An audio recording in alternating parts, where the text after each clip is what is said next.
Okay. Engbiriba tabiriba mayam ay Manipur Mirror Makai de Hamom promote koi Montreal the Aquasi Ayukni, Aduga Bangladesh India Namidang Haitare, Adu Mayam Baina Taram Okcheri, Loinana, Akoi Asideshida, Libiriba, Oja,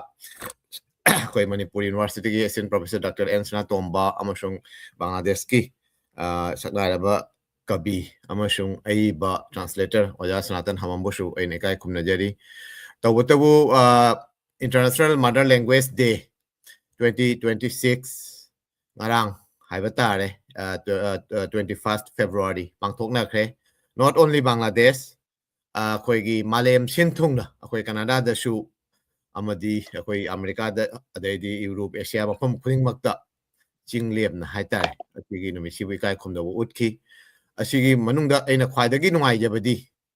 Bangladesh ki mapanda leiragashu India gi manungcha nakoi Manipur state haitare Manipur da state level yauna auduga lona na koigi school university makal gi loop mahiroi singi adai even academic singi haitare researcher singi loop makoi singna shu chahi kaya aina hangjaba chahi manga tara hel akoi international mother language he la thokpagi makhadagi asum chahi gi keno asin observe tawdun lai aina sum hangjaba da akoi reform haina aina hamba khang reform ga sum kharmari lena ba haitare manga da research from Manipur makoi gi makai dagi hamba aina sum tajaba Manipur da sumain tawi haibase akoi de kya khamde so asumna masigi matang sida akoi 21st February is the International Mother Language Day Hamadi, Jumnagi Bangladesh, the Shahid Dibos, Pasha Dibos, and some Kanami, Asidagi, Kamaina, International Mother Language Day, or a Kibano Haibase. A quay with the Kangi, Aduragashu, Yamna, Kahatre Matang, Sidat, but Kumjanba, Aduga, Sigi Matang, Yakoyam, and when a Kangrin or Jasnatom, Sena, Duna, a Kogi platform, Sida, Hajarubanik Ojana, Kajang, the Si Matang, Tamina behind Ojana, around Jabila Pogitamak, a Hamon promote Amazon Manipur, Minagi Makati, or Yabu Kai Kumnajeri, Ojana, Sigi Matangse. Kajitang Samlapna Tamba Haitare,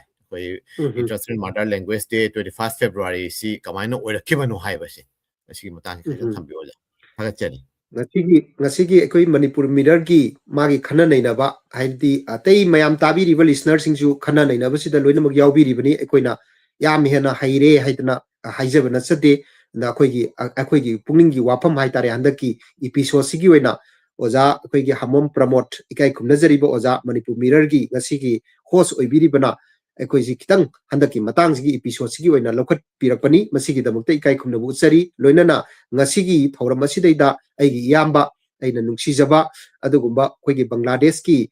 koi Kamalgonj ki oja Sanaton writer aduga renowned social koigi activist aikoi lengsin dan laibire ojagi mafam da sui hangna ikai kumnaba thamjari aduga loina na ngasigi Sheireng Pathokpa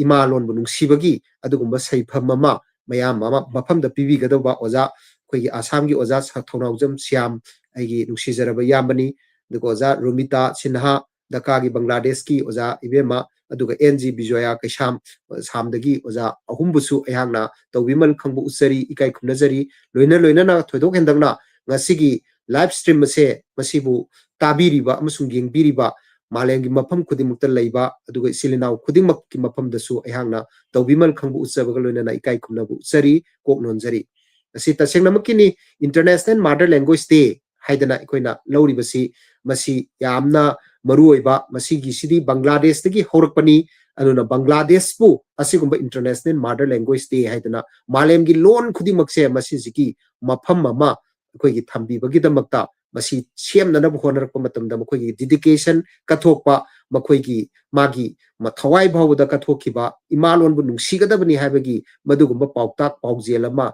malengi mafam khudimakta piramba leibak ningbagi khamthengba adugumba akoigi mama longi kuthangda mama leipak bu nungsibagi khamthengba patriotism haina khangnaba ima leibak ningbagi nungsibagi saktam mama Bangladesh na malengi mafam khudimakta dan torambase masi utpirambase masigi damakta Bangladesh ki miyambu Bangladesh imabu lapna Manipur dagi India dagi lapna ihangna kok nonjai aduna haribase mase mayamna dum khangnadana leire masi hariba choklising ani dagi Solisingani ahan bada 1999 da masagi UNESCO haidana United Nations Scientific Education and Cultural Organization sisna yal hana 1999 da masi set up tawraga pukhalaga aduga sok lising ani dagi hari basi masi akoi gi observe tawba horpani haibdi palon je pangthok po horpani maduda akoi Bangladesh ki mioi haibadi Bangladesh ki kai khuna zaraba adugumba mioi ani Rafiq Islam haiba maga Abdul Salam haiba maga ani sina Canada da mokoi se mayum hongdana mayum leidana citizen ondana leibani hariba saknairaba mioi ani asina Rafiq Islam amsung Abdul Salam ani sina matam dugi magi UN gi United Nations Organization gi adugumba masagi magi kanoina koi gi magi president toina general secretary oina thaupuba 1997 degina 2006 pausi Kofi Annan hariba Ghana masa koi gi mahakna koi gi general secretary oina phampui hariba phampuri ngai matam sida 1999 da solising masamapan maudram pansida Rafiq Islam amsung Abdul Salam anina mamalon gi damakta nuksijaba adugumba Bangladesh ki adugumba leigidraba Dhirendranath Datta haiba lawyer adugumba ukilni aduga Abdul Barkat haibase masisi ekoigi MA Political Science Dhaka University ki mahiroini Abdul Salam haibasi su Industry Department Dhaka da clerk oina thabak tawbani aduga Abdul Jabbar haibsina Indian Navy da service tawbani British Burma na loksali British Burma da chai trai thoi thabak tawramaga adudagi halaga Indian Navy da ma leiramba adugumba Dhaka Medical College da magi nupi treatment tawnanabagi damakta layengnanabagi damakta lakpada ihauji yausandana maju leigidabani duga Safiur Rahman so masisna clerk oibani Dhaka High Court ki koigi account section ki clerk ni aduga Rafiquddin Ahmed haidna masina bar mache BA ni wa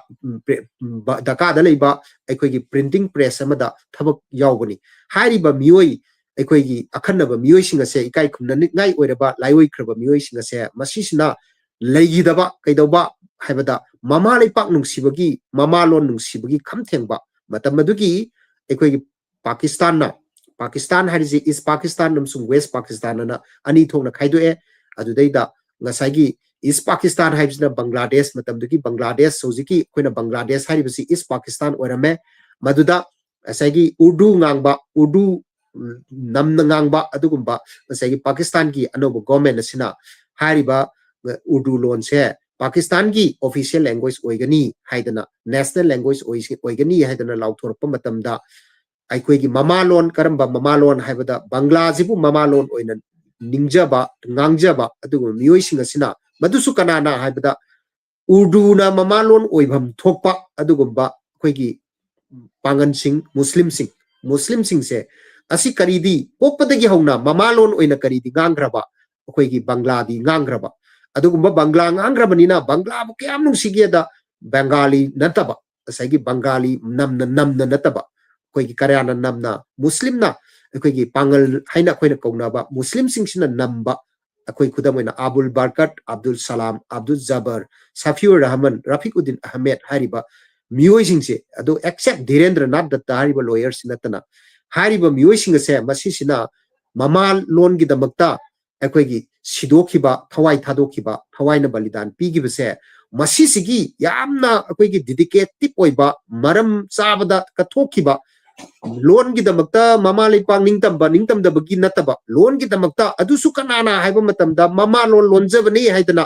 Urdu ngangbam thokpa da pangal singa sina sigibase Musalman singchina sigibase masisi yamna mayak laraba adugumba malemda extremely sacrifice tawbugi khudam amani angakpa phangna kathokpagi mayak laraba sanagi kali na taidana lehorgadaba khudam amani masisibu pukning singsin biu haidana Kofi Annan-gi mafamda sithi iba matamda Kofi Annan-na hariba sai hariba Kofi Annan si yamna masak naiba Nobel Peace Prize 2001 da phangiba adugumba makhalgi magi yamna intellectual amani angkhangaiba mioi amani mahangna munna khandaraga hariba numit ase masi hari kanogi February gi tang kunga mathoi sisi khoigi hariba kano se International Mother Language Day se masi oina observe tawrani haidana mana UN gi makhada United Nations Organization gi makhada leiba aduma organization ama akoigi branch organization UNESCO harise CCG da sinaraga noina mapung oina sahi kuding gi hariba observation tauba theme selection tauba amasung masigi maintenance and management je masina koina puro haiduna UNESCO da sinaraga hariba thorama se 2000 dagi pangthorpaduna handaki 2006 sida pangthoibasi kungatare laksuba aduma makalgi celebration ni palolamani mase yamna koigi angakpa handaki sigi oina jut voice on multilingual education haibadi lon tungan lon khangba aduga imalon sina magi peri kano oraga core oraga epicenter oraga lol atai busu khulam toina koksinba makhut paiduna samnaraga chatpa haibase that means unity haiba purakpa malemda lon gi khutangda unity purakna nabu hanaba matamda jut singi naha singi thongdang naha singi kholau naha singi khonjel haibase masis na handaki sahi 2027 sigi 26 sigi magi theme oi yamna phajaba adugumba naha sing da target tauba naha singbu pungning naha singi pungning singjinba makal gi theme amane na lawi hariba theme asigi hi akoigi magi nungi oiba magi theme asigi khuthangda handak naha loinamak natragasu malemda leriba naha loinamak natragasu 1% khatang orabasu hariba imalon se mamalon sigi kuthangda lol atai busu nungsina nabagi konjanna nabagi amasung marup mapang oiningbagi wakal maramdi malem se apikpa global family mani haidana ngasigi digital world asidadi launarak labanina aikoi amatani haibagi nungsina bagi paujelado madu sandoktana lon gi kuthangda amasung international mother language ki kuthangda ngasi malem gi mafam kayada amaga leibak amaga yengthina riba hatna sunariba singase lon gi nungsibagi molo mase tairaga asigumba awatpa anaba saina singase khara makaidi kokanba ngamba oirasanu haibase ahanba paujeloina ai pizage aduga mathang tarakpada aikoina neinarkadoiti ngasagi Nelson Mandela na haiba malai madu kaino if you talk to a man in a language he understand that goes to his head. If you talk to him in his language, that goes to his heart. Nelson Mandela na hairamba wapam sina hairidi nahangna lolama karamba lolama haiba matamda misak amana khangba haiba lolama da mangonda wari saba matamda wari do maki makokta sangigani aduga karigumba misak adugi aina wari sagadoriba misak adugi masamaki londuda aina khangja haijadana saruba taragadi magi thamoida pali thamoida phawi aina karigumba English fazana ngangjaba English na mamalo oijaba mi amada English na wari sabirabadi harawi tangkhul fazana tangkhul lon khangba mi amada tangkhul do aina tammaga mangonda tangkhul da wari sabi taragadi mahakna aibu fana yamna aina asoiba tawgi taragasu kokpirakani adumai tawdana ngasagi jut voices in multilingual education harsina like sugi kuthangda hojikti larik tambagi platform je natana naha singa sina tamningai mafam si lairaktabanina naha gi ayamba punsi se 1 dagina 0 to 25 years 25 pau khada extend tawraga 30 years poksidi karai da sat khre habada saigi lo magi larik tamba mahi masing tamba PhD tawba doctorate tawba adugumba du da sat khrabanina hari bamba tamba sidaida saigi tambagi ayamba learning gi platform learning gi matam du so ayamba loisan gi banina mafam amada chatlaga lolama hairakna nabagi khangak nabagi khudong chabadu kitang watpanina hariba education gi platform sidaida saigi lolama akoigi natraga ani natraga ahum masi hafauraga madubu select torga choose torga haija hona nabagi khudong chabase masi si akoigi education platform sida hojikti laire maramaduna manipur da su aikoigi oja promote ki kuthangda ina mayam da haijari manipur da su manipur government na yamna hariba makalgi anobo web ase kana ba se phangna nabagi damakta manipur da kari dawi haibada manipur da community nifu muk leibagi manungda manga gumba amadi saigi merely extinct mutkiba oigre adugo kunthra manga amana huji tarang leiri hariba kunthra manga phuru kunthra manga sigi magi tongan ba lol leiri ba kunthra manga sigi manung sidaida huji lon kaya no haiba matamda kungani thoi 22 language eight schedule da sanba india gi lon ju kungani thoi ni aduga manipur gi state ki oina class 11 12 poki thakta MIL haina kaure state ki MIL have the major Indian language sigi manungda class 10 amasung 12 phawbugi board amasung council kaure koina KOSEM kaure board of secondary education Manipur KOSEM kaure council of higher secondary education Manipur aitna siboki thaksi deida mana MIL subject amoina language subject amoina oi lawjan nabagi se mother language pu mother tongue pu yokhatpa moina Manipur government na tangkhul loan lobi ai paite loan lobi ai dagi di kom gi language dagi kabui gi language tungan ba loan singa se loan kun gani thoi se Manipur government na accept tawi kari da yenga no kunthra ma gi manung da kun gani thoi lokhat lidi atai loi loan sing do ngangi ba mi sing gi masing khara handaba aduna maram oraga lyric textbook na sing ba ibina na bagi magi mi do intellectual se khara wat panina amasung madu gi damakta oza thamdana government na paisa thada na tawu matamda magi tambi ga tori ba mi do madu gi pothok to yam kana leitabani maduna pipeline da second phase oina thambani kungani thoi khak lau khali hari ba kungani thoi se masimak sa manana akoina kamaina piri habda Manipur government na hauji sanari bani kaino haiba matamda Manipuri ngangba meitelon ngangba mana community meitai community amana tangkhul tamtaragadi mangonda scholarship pi adi scholarship piraga encourage tawi adugi tangkhul do mana khangdo ba aduga tangkhul community tangkhul gi mi amana meitelon tamtaragadi maduda scholarship pi Manipur University gi oza moina ai na akoi gi university da su karmaina thami honorable vice chancellor akoi respected vice chancellor na magi mieng makha da hana mamang da journal haidana akoi gi amana vice chancellor oina lerami magi matam dagi hogdoki bani madu akoi na su yam appreciate tawi madu kaino haiba matam da atopa community amagi mioina haibadi accept maitai lon ngangba maitai lon na mama lon oiba adugumba mi nataba mana Manipuri lon sidaida master tambake hai taragadi mahaki master tambagi sahi ani 2 years master course hai sigi tha khudingi scholarship oina 4000 per month pi magonda Indian money da Indian rupees da 4000 per month pi aduna yam chauba makal gi incentive ama makoi da pi aduga loina na moi gi 31% reservation Manipuri MA tamna na bagi sit masing chamaga kuntrani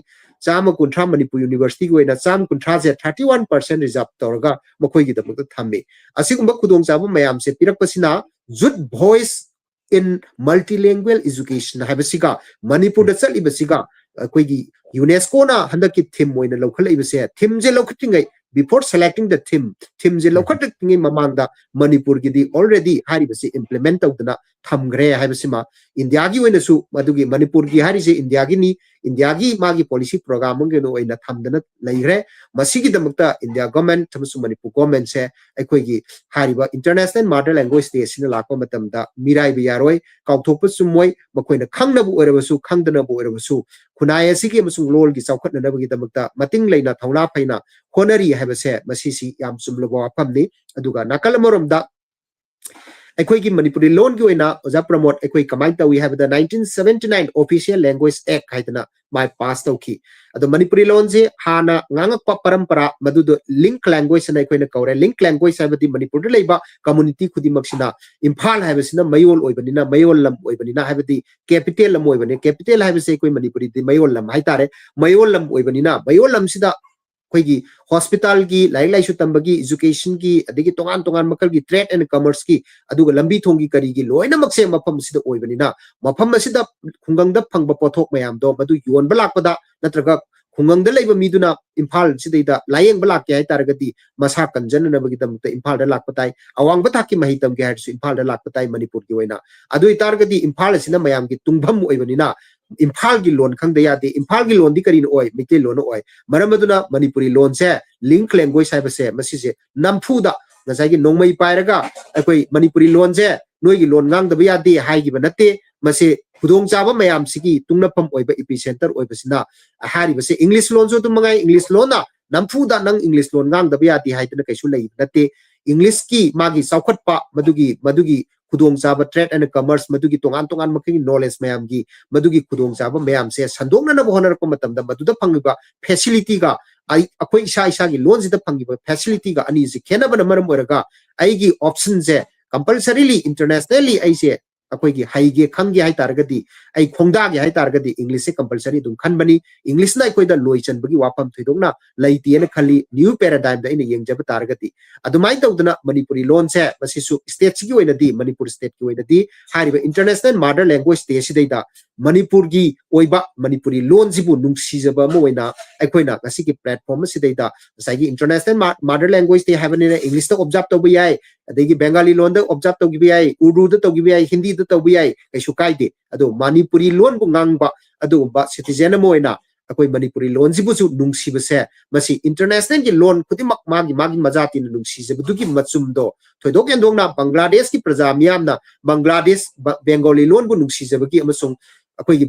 Urdu loan bu nungsi je bagi wakhlo la do madudagi logjaraga Manipuri loan buzu nungsi bagi mafam mama akoi na logjan na bu kona bagi saktam mama akoi ki ngasi ki platform je soidani yawgani khanjai aduna akoi ki 1979 da official language act pass tawgre Manipuri loan je masijina yena ningai leitana modern Manipur modern akoi gi magi India gi state moina karamba matam da 1950 da akoi 1949 da merge tawgre Manipur se India gi manung da merge tawgre merger agreement gi matu 1949 da tawgre 1950 da gi India gi constitution semdana akoi gi India gi parliament akoi gi tawdana phamdana leigre 1951 da gi di fazana republic oire aduga adudagi satharak paduna 1951 da gi 61 da gi 71 na lakpaduna sahi tara gi census laktana sahi tara gi development project program mayam ama lakhi adui manung duda Manipur se yalana 1949 da march tor matung da 1950 da gi part state habadi akoi gi territory union territory gi thakta thambire adugi ningam da ningdon pombatu gi Manipur ki praja mayam ama akoi gi march tawgriba march tawbi ba madudo akoi gi namdana force merger ni haiba yawi adagidi kan annexation ni haiba yawi adai kana gumna magi legally march tawbani haiba su yawi adugum ningdon pomba mayam sigi marak sidaida Manipur sibu khara he handana thambi gi base masisu asoba ningdon pomba mu oina Manipuri loan Manipur gi khunai gi sanabi thajanabi Manipur khunai gi adugumba administration in khudimmak sidaida Manipur gi chapchaba state mo ibagi chapchaba right ado taning bagi wakhal se 1950 ki matam dagi power khare aduna 1960s ki matam da gi khara kankhalak paduna 1972 state wood phangaba matam dati amuk ke hena angang du daida nahak se si oirabani ko haidana nangje ai nanga city si gi kaino se injang je chak se nangi damakta nangi sigi phiron je leibira bani chak se injang je nangi damakta ipana ngasi leira abani nabuk thanda charo har ko matamda nahan dagi sungkatna leiramba angang ningai chawbuduna ningai charo hari maktada ningai pena tawraga capture ko do gi matawgumna 1972 da state phangbaga adu state phangba si kaktana koi gi pen banate haidana Manipuri law la sisu 8 schedule da nipan suba schedule da India gi sangadabani sanpam thui haidana language movement si am kanna 1972 gi matam si gi hawba horakre aduna 1979 da di India gi da natragasu Manipur state ki oina official language act pass tawraga hari base ekoi gi state sigi oina mapam ko dimakta amusu office ko dimakta hari ba Manipuri loan se masi singang na bayai Manipuri loan na si sang chanaba adugi office amadagi office amada si sang chanaba yaragani haibase madu ekoi lauthokre madagi sum lakpaduna 1979 dagi sum lakpaduna aduga 1980s ki matam swai sidaida Manipuri loan je masisi tambasida mitai mayek haibase masi yahan biu mitai mayek se tamba yahan biu haidana larik tambada sangjan han biu angang singje hena gyan tana baidana maduda hapsin gre ado hapaduda akoi gi mitai mayek tamnana tambase mapi larik class 6 pauki non credit course habidi mark ti hapsin dabida additional subject amoina huji ekoina angang singda Manipur da sumangai moral science adi gk kaina tamise sumaina non credit course ta credit jamna hapta bida amakak maming dagi oina saban thabagi mongda tamami class 6 pokida madu oja sing do tongan ba language ki activist mayam ama maduduna loan gi maramda nungsijaba mayek ki maramda nungsijaba mayam amana lamsam amount ama madugi khara paisa khara piraga awaman khara piraga bakoisu mantik na de kaisu maduga matam khara tor 1980 dagi na 86 dai bok sahi manga truk se tarami adudagi di tuminna mung laigre tumina laigibasi di mati pong pase 1992 da August ki tarik kunda in Manipuri language se 8 schedule da challe 8 schedule da Manipur koi ki all Manipur student union adagi di Manipur Sahitya Parishad Manipur aduga all Assam Manipur student union amsu tongan ba Bangladesh da leiba aduga miyam sing oina mangna support torga Tripura da leiba Assam da leiba Bangladesh da leiba masisi kholau lauri bani Manipuri loan se ekoi Bangladesh da leijargasu imalone ekoi gi imaloni imalamdam Banglana oirgasu imalebak ani suba imalebak aduga hanba imalebak pu thamoi banung da leijabani Manipur se imalebak ni laujaraga imale lola se masi nipan suba sedul da changadabani masi dai koisu chapchaba phirep lepi haidana Bangladesh tagi adugu matam adugi 1990s ki matam gi adugumba ichilinau ahalaman singa to laiwai khraba hojik lei hingiba adugumba mayam sina yam kanna yaubiraga maduda thauna piraga thaunagi inot ama hapaga 1992 gi August ki tarik kunse masida Manipuri loan se nipan suba schedule chali aduna masisu India international mother language day sida Manipuri loan gi marek mahau thokpa adugumba makal gi saptam ama migi mamangda ikoi lemjana pham oiba lena japam oiba saptam ama kak matamaduda oirakhibudo aihangna miyamda amukhanna akhoi tam paudam jabani miyamda su hena masigi matang sidi khangbirabani aingonda ki hena samarak hena khangabani adubu aihangna amuk nungai jabagi aigi thamoida phaujabado miyamda ngasigi platform oja pramona ikoi gi pibiriba platform masigi khutangda university gi oja macha moina aihangna miyamda share tawjabani aduga 1992 gi August ki tarik kunji gi matungda di amuk kaidore haibada ngasai gi maitai mayek ki issue maitai mayek hojik Manipuri gi script ama Manipuri loan gi script ama oiriba mitai mayek haina khangna base masi si amuk mathi phongba hore adudagi di masi gi je tamangadabani haibisi gi mathi je phongpa mamangda yana khraga 1979 official language act sidaida mitai mayek si ka loinana tamgadabani satnagadabani madu effective oina government na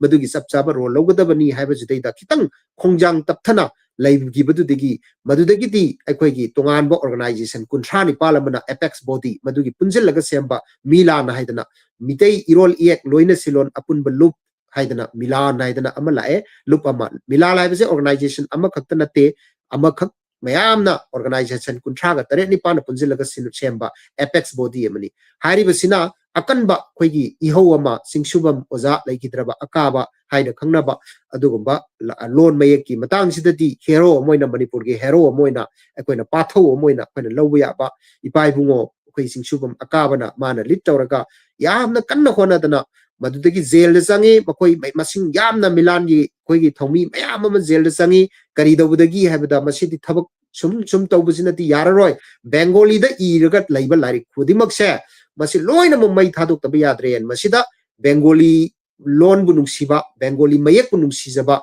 malem gi Bangladesh ta ju laiba Kolkata da laiba aduga malem gi mafam kya da laiba ekoi gi citizen isil inaw kwai khudimangna lan lobi ganu masi kai gino haiba matamda magi Bengali bu nungsidabagi Bengali mayek bu nungsidabagi nate mitai mayek na hingdringai matamda mitai mayek na siringai madugi lepaga lupaga leiringai matamsida tummaga leiringai matamda madugi khoigi satpa sahi kya mukse masise manangan poraga pubiram-base Bengali mayekna Manipur gi intellectual gi magi intellect loksing gyan intelligence Manipur gi culture Manipur gi history Manipur gi tongan makal gi philosophical ideas mayam se masigi lyric mayam se yam graba lyric kanagi matamdagi chawbu komol angangal laibadagi na yam graba haujik ki miron da laiba ahan singa siski lyric sigu karida habida mitai mayek sidi makoina tamaudraba haitraba kawbunina madu ibada hairaga su pangdaba thudaba speed laitaba na maram oraga Bengali mayek se hausi phawbada dum seasonary amasung madu panari nainari aduna mananganda pobiraga Bengali mayek sina Manipuri loan amasung Manipuri culture Manipuri gi intellect intelligence masisibu khara makhaidi support torga sangak piraga hingali habisimati kanana jukak pangamaroi tabani maramaduna Bengali loan nungsidabagi nate kanagumna media da laktana hangi ekoida Bengali gi tonganba India gi reporter kyana laktana hangi Bengali loan nungsidabagi nakoi gi puya mai thaba na nawai ama thagi hai puya mai thaba haisi kanana thagi ebda Bengali gi magi dharma ramandi dharma je lakna na bohona ba matamda nakoi gi lyric mangan gi bani adugi matawgum adu do revenge tawna na ba laman khumna na bagi tamakta koi gi Bengali da iba lyric se mai thari brana hangba yawi no aduga mari karimta laina de asigi thawai nungai traba mitai meku aduga mayeng na ipani aduga loan na imani haina khanjaba adugumba mioi mayam amasu lairi aduna hariba ipa ima ani gi pu pangsu daba matawdo loan khaktamak leiraga mayek na migi atopa mayek ta tangaga madugo sum satpase mingondagi wairaga purubado aina mingondagi kaigumba khara pururaga di magi dong singdokpi ba mathau tai singdoktana adum laman tolaga migi do dum purubaje migi do nungsidaba nate puraga leibase isagi leina basi sumde haibagi wakal amaga loinana Milan gi adugumba bioi singasina Central Library ariba akoigi Manipur gi Imphal da leiba Central Library se masise mai thai adugi mai thaba sidagi hariba 2004 da mai thai 2004 da mai thaba sidagi hariba sagi government na Milan gi akoigi singshubam akaba lusing puren akoigi ipai bungo siga loinana magi khongloi sing loan mayek ki damakta kathokpa masi aina pusanjarpati oja promote kaino haiba matamda masigi singsu kaba akoigi lusing poren amasung maki khongloi changwa chatrukna jail da babu sangi base masi si aikoigi khara makai yamna mak thak wangba natragasu aikoigi damakta di Dhirendranath Dattanen lawi Abdul Barkat nen lawi Abdul Salam nen lawi aduga Abdul Jabbar Safiur Rahman Rafiq Uddin Ahmed hariba masak naiba Bangladesh ki aduga loan gi damakta kathokpa mioi do international mother language te Kofi Annan mana support tawdana palan tawba 2000 dagi hokibase aikoigi su 2004 dagi Milan na mai tharaga maduda jail da bawda leiraga maduda kathokibagi azugumba Milan gi maduga karmi sing Milan gi ngasi yauriba member sing ase lupnoi sing ase masisi hariba living Dhirendranath Dattani living Abdul Bakat Abdul Salam moigumba sing sini haidana lawba yaba adugumba makhalgi episode amani haidana aina lawjabani hariba koigi Milan gi team se masi ai salute tawjai khurumjai ikai khumnajai awangba thakta asumna akoina hariba se sangsil lakre adudagidi government ga negotiation nam tawre adu jail da leiri basing se maram chana leibanina mamalon gi damakta aduga illegal oiba pot natabanina makoi se negotiation tawre negotiation nam tawraga moi jail dagi loina makse lei parenga huptana mayam na oe adu singsuba akaba se lai gi thakta laikre aduna lai gi thakta lawfam stoi adu hujiki Dhirendranath oigi moigi akoina lauri base siga sa manana makoi thamgi awangba thakta Manipur dati aduga mu kai dawre haiba matamda hari base 2006 dagi haibadi chahi ama kalaga 2006 dagi akoigi class 1 dagi hona larik tambada mitai max na full maitai mek ta loina mak satnaba atai Bengali singje pulak lokthokpa haidani yanare aduna 2006 dagi class 1 ga 2 ga da simultaneous oina hape adudagi 2 3 4 5 6 7 and sum salapadan 2014 da yalanba board ke exam class 10 ke exam je thai 2016 da 12 exam thai 2019 da graduation loy adu 2021 da MA ahanba best puthoi adu MA ahanba best puthokpadagi pupang suba ipazu wataba imazu wataba adugumba makhalgi madugi akoigi Manipuri loan ima loan se masi nungsijabagi masak ase 2021 da mapung phana awang bathaki shiksha mahi se masi MA gi thakta akoigi tamme aduga hojiksi MA batch manga puthokre 2001 ne to 21 ne 22 23 24 25 sida batch manga puthokre hojik taruk suba batch se running da leiri aduga hariba batch manga sigi ahanba batch ki agang siga dudi PhD hojik puthor power kadore doctorate tawba matamda sahi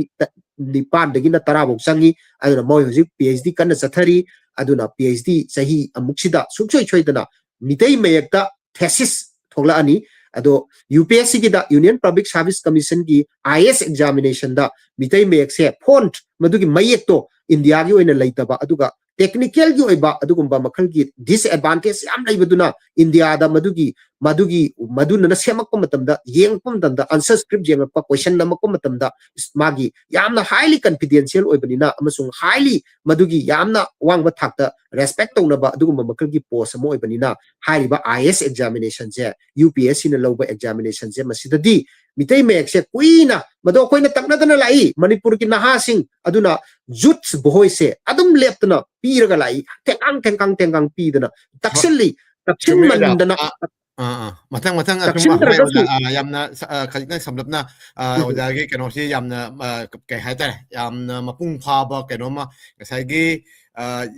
idea se kamaina koi international mother language de orakiba aduga loina na koi Manipur da maruina Manipur da koi loan macha singi keno adugi koi mete loan ba mete loan ga loan mete mai sisu kamaina si thakte yarokiba si ojana se phajana maring chumna takpire mathang de sokho simo ojana su lakse ki ko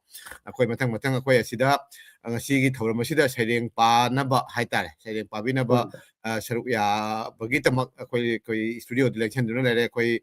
kero dagi Assam dagi Guwahati dagi NG Bijoya Keisam amasung Dhaka dagi Rumita Sinha makoi su studio da lei makoi su ai pusanjarakani makoi soida jarakani asigi makoi chatring ida ojagi siam tang thagat po hai tang phonok chage maramdi asmana pak chauna khana gi matam se koi gi telaba amasung virtual kano se khajitang wan wi thoi aduraga su akoina tanja si laujabagi maramdi hoi mayamna sum khara khadi sum khangba aduga sumana mapung phana sitting amada haitare ko minute kuntra da minute ni fuda ekta loin haiba sima keno tawdra so jana tetak na hiram khuding da shomod international handaki keno sigi team aduga loina na koi isa isu isam Canada da leibina Canada da ihose ko Bengali gi marak haitare mapanda leiba Bengali sigi manung dagi kenosi international mother language de oinabagi hotnabagi khongchatsi akoi sum saruk yaba aduga loina sidai sida tawhum thokpa kenosi nasu akoi kind of diplomatically haitare asidasu koi India government gi under ama government pun mangna suka sagotpi adumaina international kasi recognize oibani so thank you all mathang da koi ojasana ton da laksa ge ojasana ton da laksa ningi sin ojasana ton da di thodokpa keno di natre na koi chamna Bangladesh da na how Bangladesh polakpa chawrok panina koi mitei rona I bapa biskara hinadabagum tawi tasing na hayo ojasana ton so wangai da hamada Bangladesh tang irambani tawbatabu ngasagi lari iba ma oina kabita iba oina kabi ma oina maming lerak pasidi Bengali do oina irak pani adudagi mite ronda lakibani asi akoi hairiba hujiki 21st February International Mother Language Day natraga 21st February Bhasha Divos Shohid Divos asina khajitang orsu thona piram gadana khalli aduna ojadagi taning isina angang oringai dagi hujiki ahalo ra phau sida asi 21st February sina kari ihul pige adoidi angang oringai da kamaina observe tawrakpa aduga koi laira tamba matam natragana service ta leiringai da hujina kamaina observe tawri asigi matang se koi ojasana ton dagi amutang tabi si maya ojasana ton Hamom Sanaton Thagachari Manipur Miro Thagachari Lodana Koigi Tabiriba Tinbiriba Koigi Laiguru Singh Koigi Ngasigi Thounoujam viewers or Viriba Mayambo Ikai Kumnadari Aina Hajaning Badi Oza Sanatomba Dagi Akoina Kanjaning Mayam Taja Hore Lodana Hojiki Wahangi Matangdo aina Banglada akoi Bangladesh ta pokchabani Bangla na expert oiba natti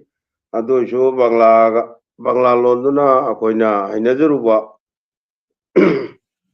imalon dudi imung manung da ngangnaba adugai mapan thokpaga akoi Bangla ngangdaba jadabanina Bangla ngangjabada akoi sum Bangla hainagi badagi aduga loinana akoigi aina 1988 aina kolpobo duhaiba Sheireng ama yana na phongjogi basi masina Sheirengi pathapta aigi duna yana ba oiramgadra haina khanjei Bangladesh meitei gi maikei dagi tawigumbadi akoigi Oja Arun Sharma gi Ojo Boro aiba larikama Banglana phongki adu little make type tani aigi duna mapung phaba Sheireng larikama oiki adu ai kajo hajaning badi aina larik phonghi badu Banglana hainajaru bagi chapchabi nate akoigi mitei kharakha Bangla heijei Bangla ngangjaba heijei Bangla sahitya dasu mitei kharakha chongthorei haibase Bangla sahitya gi mioi khara khangja sanu haina aina sum larik to Bangla hoine ithokiba mitei lonasu 1976 77 dagi koisi dipanita matung inna sum ijarakwa adudi aina khuloi jadabana adu akaino du Bangla do na sum phongre adu akoigi ngasigi omor 21 February gi International Mother Language Day 26 ki matangda aina hajaningbadi aina ningsing jarubada akoigi ai madugi matamduga adugi numittuga ai Dhaka da chakri tauna lejaramba adui matamduga akoigi number 4 child number katalaganda akoi Oja Chandrajit kaino mukti juddho jadugorda chakri tawbina hujiksu leibiri bani magi child number katal baganduga ai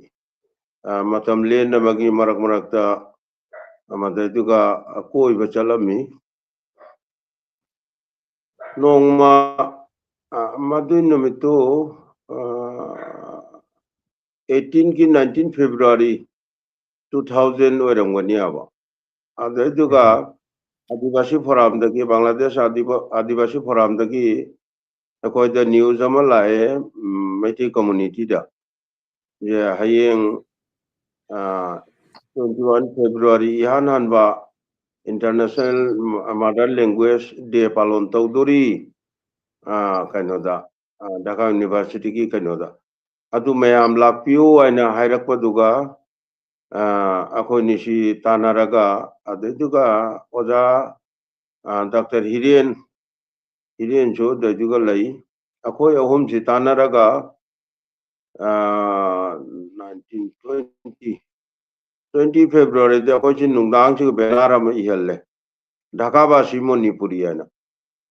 khudakta Dhaka basi Manipuri aina akoi si no organization akoi semba organization de khudakta mingthona ma hapsalaga benara ma isallaga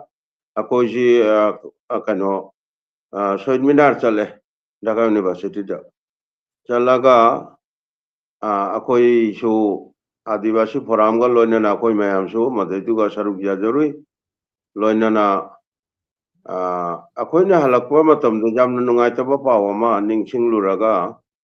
madugi numittu ga mang ojanil kanto leikidri hek tabada adaitu akoi minute ani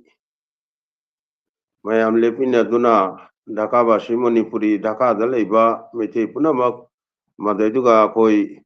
Jaudragasu akoi mi saurapna na mi kontra mukti oini akoi gi kaino duga akoi na yaujaru baduga akoi si adaja kaino pau si tabaga akoi kaino kongjang duga lepaga ba hoi nungai tau phongdokpa ngahak ki oina nungai tau phongdokpa gi thoram asu tauki kaino Ojanil kantogi damakta lai kuramba aduguma thoroma ma pangthoki asisu chauraba akoigi kaino mani akoini ihanan ba Antarjatik Matribhasha Divas thoramda metene jawjaru baduga aisu sakhi jau adu ai Dhaka da chakri tauna leiringai matamduga thokibagi aisu sakhi jau bani adu hoje Bangladesh ta koina akoigi loan gi matangda akoi si Manipur mapanda lejaragasu loan si akoi soikigadra haibase akoina ngangi aina huji ngangi ba loan si su asoiba mayam jawrongwani asi Manipur gi loan dinate bangla marakta hingna lebagi loan ni adu eragasu mayam na ngakpi gani akoi Bangladesh ta bangla marakta hingbagi asoyangam jawrom basu jai aikoigi loan asi hojik 1999 da UNESCO na akoi sibu Manipuri loan asibu endangers ni haibi kragasu hojikti endangers tagi thoglaga akoi si khara pharamara haina khalli akoigi yung dagi mapanda leiraga Bengali marakta leiraga Bangla marakta leiraga Bangla ngangnaba mayama jaunari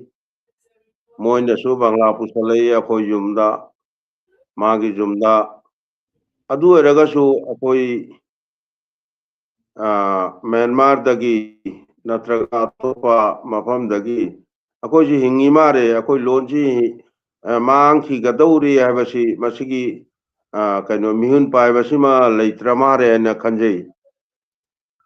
loinana aikoigi loan asi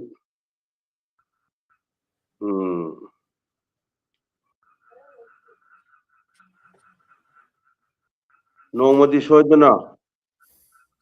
classical language oirakpa yai haba asi thajai loinana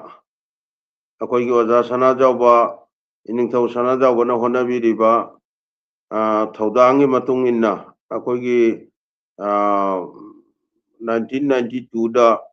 ꯑꯩꯈꯣꯏꯒꯤ ꯂꯣꯟ ꯑꯁꯤ ꯔꯤꯀꯣꯒꯅꯥꯏꯖ ꯑꯣꯏꯈ꯭ꯔꯒꯁꯨ ꯀꯣꯡꯀꯨꯅꯤ ꯃꯌꯦꯛꯇꯤ Indian ꯀꯔꯦꯟꯁꯤꯗ ꯍꯥꯞꯈ꯭ꯔꯦ ꯍꯥꯏꯅ ꯇꯥꯖꯩ ꯑꯩꯈꯣꯏ ꯃꯩꯇꯩ ꯃꯌꯦꯛꯇꯤ ꯌꯥꯎꯗ꯭ꯔꯤ ꯑꯗꯨ ꯌꯥꯎꯕꯤꯔꯛꯄ ꯑꯩ ꯈꯧꯔꯥꯡꯖꯔꯤ ꯃꯌꯥꯝ ꯑꯗꯨ मधु यामना खौरांजरी मयामदा अदु हायरगा लोइसिनजरे पुरंजरी Thank you. Tasheng haibada akoi Bangladesh ta hoji ke oja Sonaton su hari basini. Mengtelon ngang ba I ba pa ba si akoi bisan hona jana tawbani maruina academic na tring schooling gi khudong cha ba si di leite bani na asigi khajitang awaba di sum thengnei tawtabu Bangla mek na iram gi khara khudong cha ba ma di leire oja waru ba ya de Bangla mek na iram nang sadi Bengali da su Bengali mek si koi heiru bani na sagi khonthok ke ba phoneme na traga phonetics gi khajitang thitharaga akoi na sum si पाबगी नुआइबदो खुदोंग चावदा दुम सुम लेखिबा अदुबो होजिक नौना मिते मयक से चनरा कोइ मतुंगदि बांग्लादेश तसु मिते मयक तंबीबा अमसुंग हौदोकपगी केनोसि कन्ना चथरी तो अदु ngasi mathang mathang akhoi sum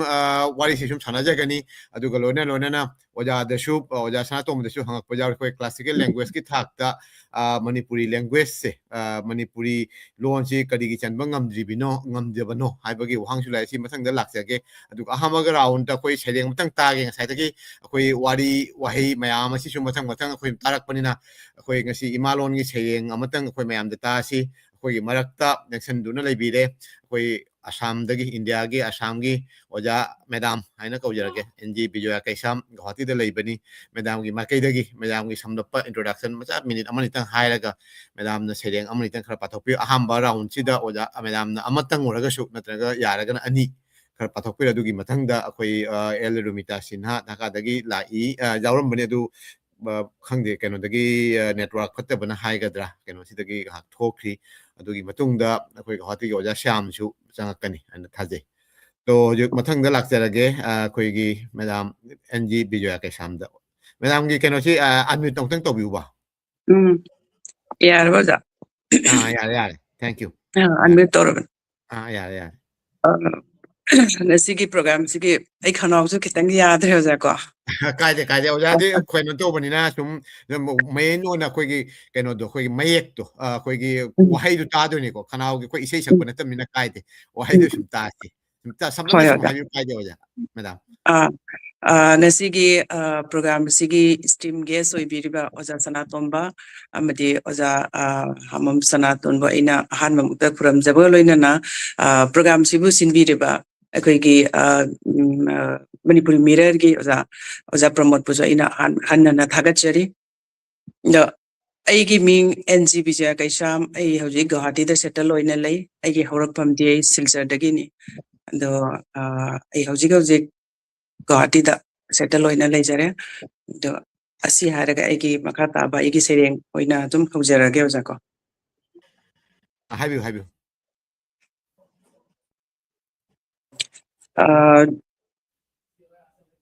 International Mothers Day observation 20 International Mothers Language Day observation siko akogi 21st Feb nongma budi haukre ado nongma loan nama kanjana bagi ngaksana bagi kai khumna bagi damakta asigi iwai nil sidi akoi loiba amadi haukraba lakadaba haiba ma leitabani na matam punomakta jom nauna laikadaba akoigi thamoida su phauna laikadaba keno amanina egina ngasigi numit sibu chu jamna hau tayamna jamna ikai khumna laujai ojana sinbi raiba program su jamna thagani ngai ni imalon leijaba amadi ngangjari ba khudingmakpu numit sina lakpada jaifama pau pijari mathang charol surol suthang naina isa gi sanskriti ga loinana matik manga leina tung goina phudok mating phudok na ngak sen bangam janaba sakti amasu isorda nijabaga loinana khudingmakki damakta jaifamangol nijari loinana 1989 17 November da lambi sibu sembi duna 2000 ki 21 February dagi ngakminaba hon biriba akoi UNESCO bo imalon nangjaba ama oina ikai khumnajari thagachari imalon haibasi karibu kaugani haibadawda ngasigi matam sidadi jamna luraba haibadi ko dominated environment dominated haiba maga situation kyam face torabni na ko asigi marak siga su luri ba ponomak se imung manong ngang na balon bura dominated oina ngang singna mana hau pi nge dai ngang jarak ba loan sing bu oigedra priority piriba haibadi ima ipa na oiragi banganga iba loan bu oidore haibase nauna anova generation siga di jamna mapan gi kenoga environment ga dominate loi reba situation siga di jamna su luba matang amate oisallabne jako asiga mari lainana aina atay naina jarudraga su imalon bungaksaba imalon ngangjariba ama oina aina achamba sereng amatang asigi nomisiga ko loinana ai khudol tamjage aigi ahanbagi serengi mim Hoi, imalon subnatagi natte wahai achamba imalon imagi ahanba wahai nine pari imom nangbu mitam khiba mikup tahawi ko nasona maka phanna harauna honja khiba saning tarba ningsa sor laktagi thoglak khiba wahai yaudраbasu nangi napa yaurak khiba imagi thamoigi maron imalondo ahanba wahai nangna taibang phaurakpada nungsina kaujaki lon punsi khongpham larokpagi wari kayana ngasi phawbada nawhong oina jomchinduna hamlakli imalonna hanga khonjel laktagi imagi napa jaira lon amam angan ahing nungtil matamgi tampakta yawon jata khiba larai lathup kayagi jakai rol loinai draba wahangi palon nungda lairibasi natte supnatagi lon thadok lurabasu langjaduna hangduna di yenglasi palonsi kauthok lurabasu miraiduna somjinsi nawhongnana leikhongse jakai hansi nungsina nathairuba thoklabasu ngalansi anauba mangalga iroinana sathansi matamgi wanglaba jumjaw thaktasu ipuna tharamba kairak tha dukaduna ipana jetlamba kokset set somlasi leikhong leira ningthina satmin narunaba leirang leika phanna leisan suraba leikol khudingda lisi khongun malangi liri tanthada khutek sana jagoi tamjanaba sur charaba nauthem isaina potha hanjaba ngamnanaba taibangbu tumkhun tan khraba taibangi jakai rolbu tal chana saksanaba somlasi leikhongsi leira yona tekhatnaba leijareuja ai hanba sere Okay. Thank you. Tagachari. Yamna tentakna haitare. Isagi achinba kaya kai thoktuna amasung hakjang khaitan nuaitragasu mayamna koigi maraksida saruk yabiduna Sheireng ama tahan biba aduga loina saktak biba yamna haraujai mathangdasu laksake koi Madam Rumita gi video sidi khajitang problem leire karigino khangdre adu si maraksida okay Rumita yare ko adu ragadi asum changsan kano tawrasi koi mathangda mayam Sheireng tabisi akoi Bangladesh ki Dhaka da leiba el Rumita Sinha ma hoyi masamak banker ni aduga loina na akoi Sheireng paba amadi Sheireng thibada yamna thawa yawba haitare kharni mamang kharni tiko ngarang mak wan man akoi mukti juddha jadu ko na sinang ba program madasu akoi mitei rongi Sheireng pabagi saruk Sheireng paduna saruk yarui adugi keno disu ucharake okay Rumita sum chathabiu aham tagi sum hobiu sum isagi saktak ba khajitang sound jai ko sound tabro sound ji keno du pra lokthok piro keno du lokthok keno du koigi keno si tai keno du lokthok piro sum hujiki okay ya ei khoi di tai Okay. okay yani Maiteiron akhoi Bangladesh ta leibasina maiteiron ngangbase apna ani akhoi gi Madam Bijoya adogi sar Sanatomba sar ngangi ba maiteiron du tabada jamna nungai nungai akhoina hajik aina ngangi se ai khara ikai I feel very shy. no Akoina ngang se ai aduna aigi haining badi mayama lei adu next mathang discussion sida hoito ai sigo kitang khangning basu lei or oja Sanatomba da igi khoi haji Bangladesh da meiteron ngang bada khoi gi haji ki madam Bijoya na hai gi je dominate to language mayam sina igi meitei language se khoi Bangladesh da khoi hiji khudi igi next generation igi ichai shuda khoi chu ngangu na hai to another khoi thong he kan dhok pada Bengali aduna khoi moduna moi expression tawbada they feel easy aduna haji ngangu na ne hide about moi keno to haji wana thoi adugi matang da akoi chu hujik Bangladesh la ri se jamna tawning na akoi gi meitei lon che nungshina kauna akoi chu jamna jok pa hotnari akoi chu adu hotnani adumai kana aduna akoi icha chin su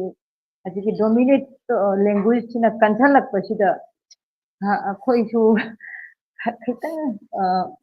asigi matangda akoi japong na akoi chu khara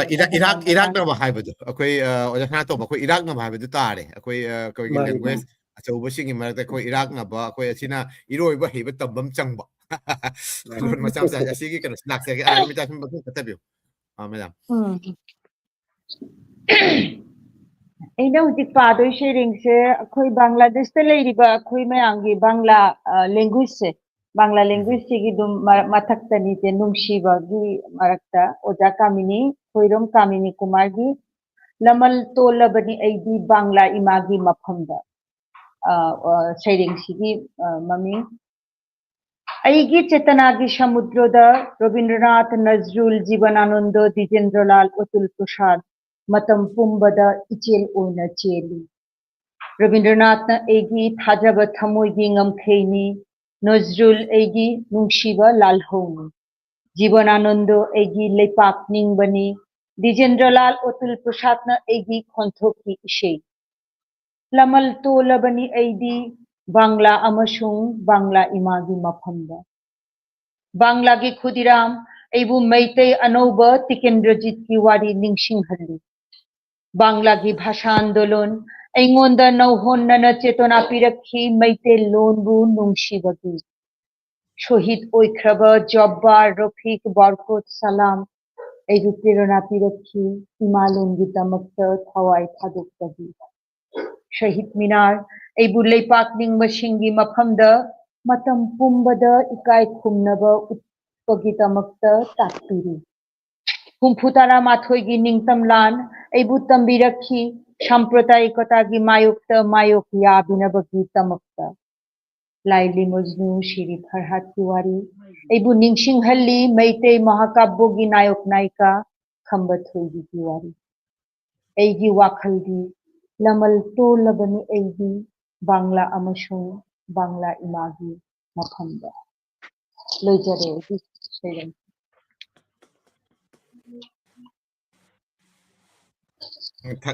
Thank you yamna nushiraba Sheireng amani akoi na Bangladesh ta chawraga akoi mitei lon na phongdok pa haitare mafam sida akoi na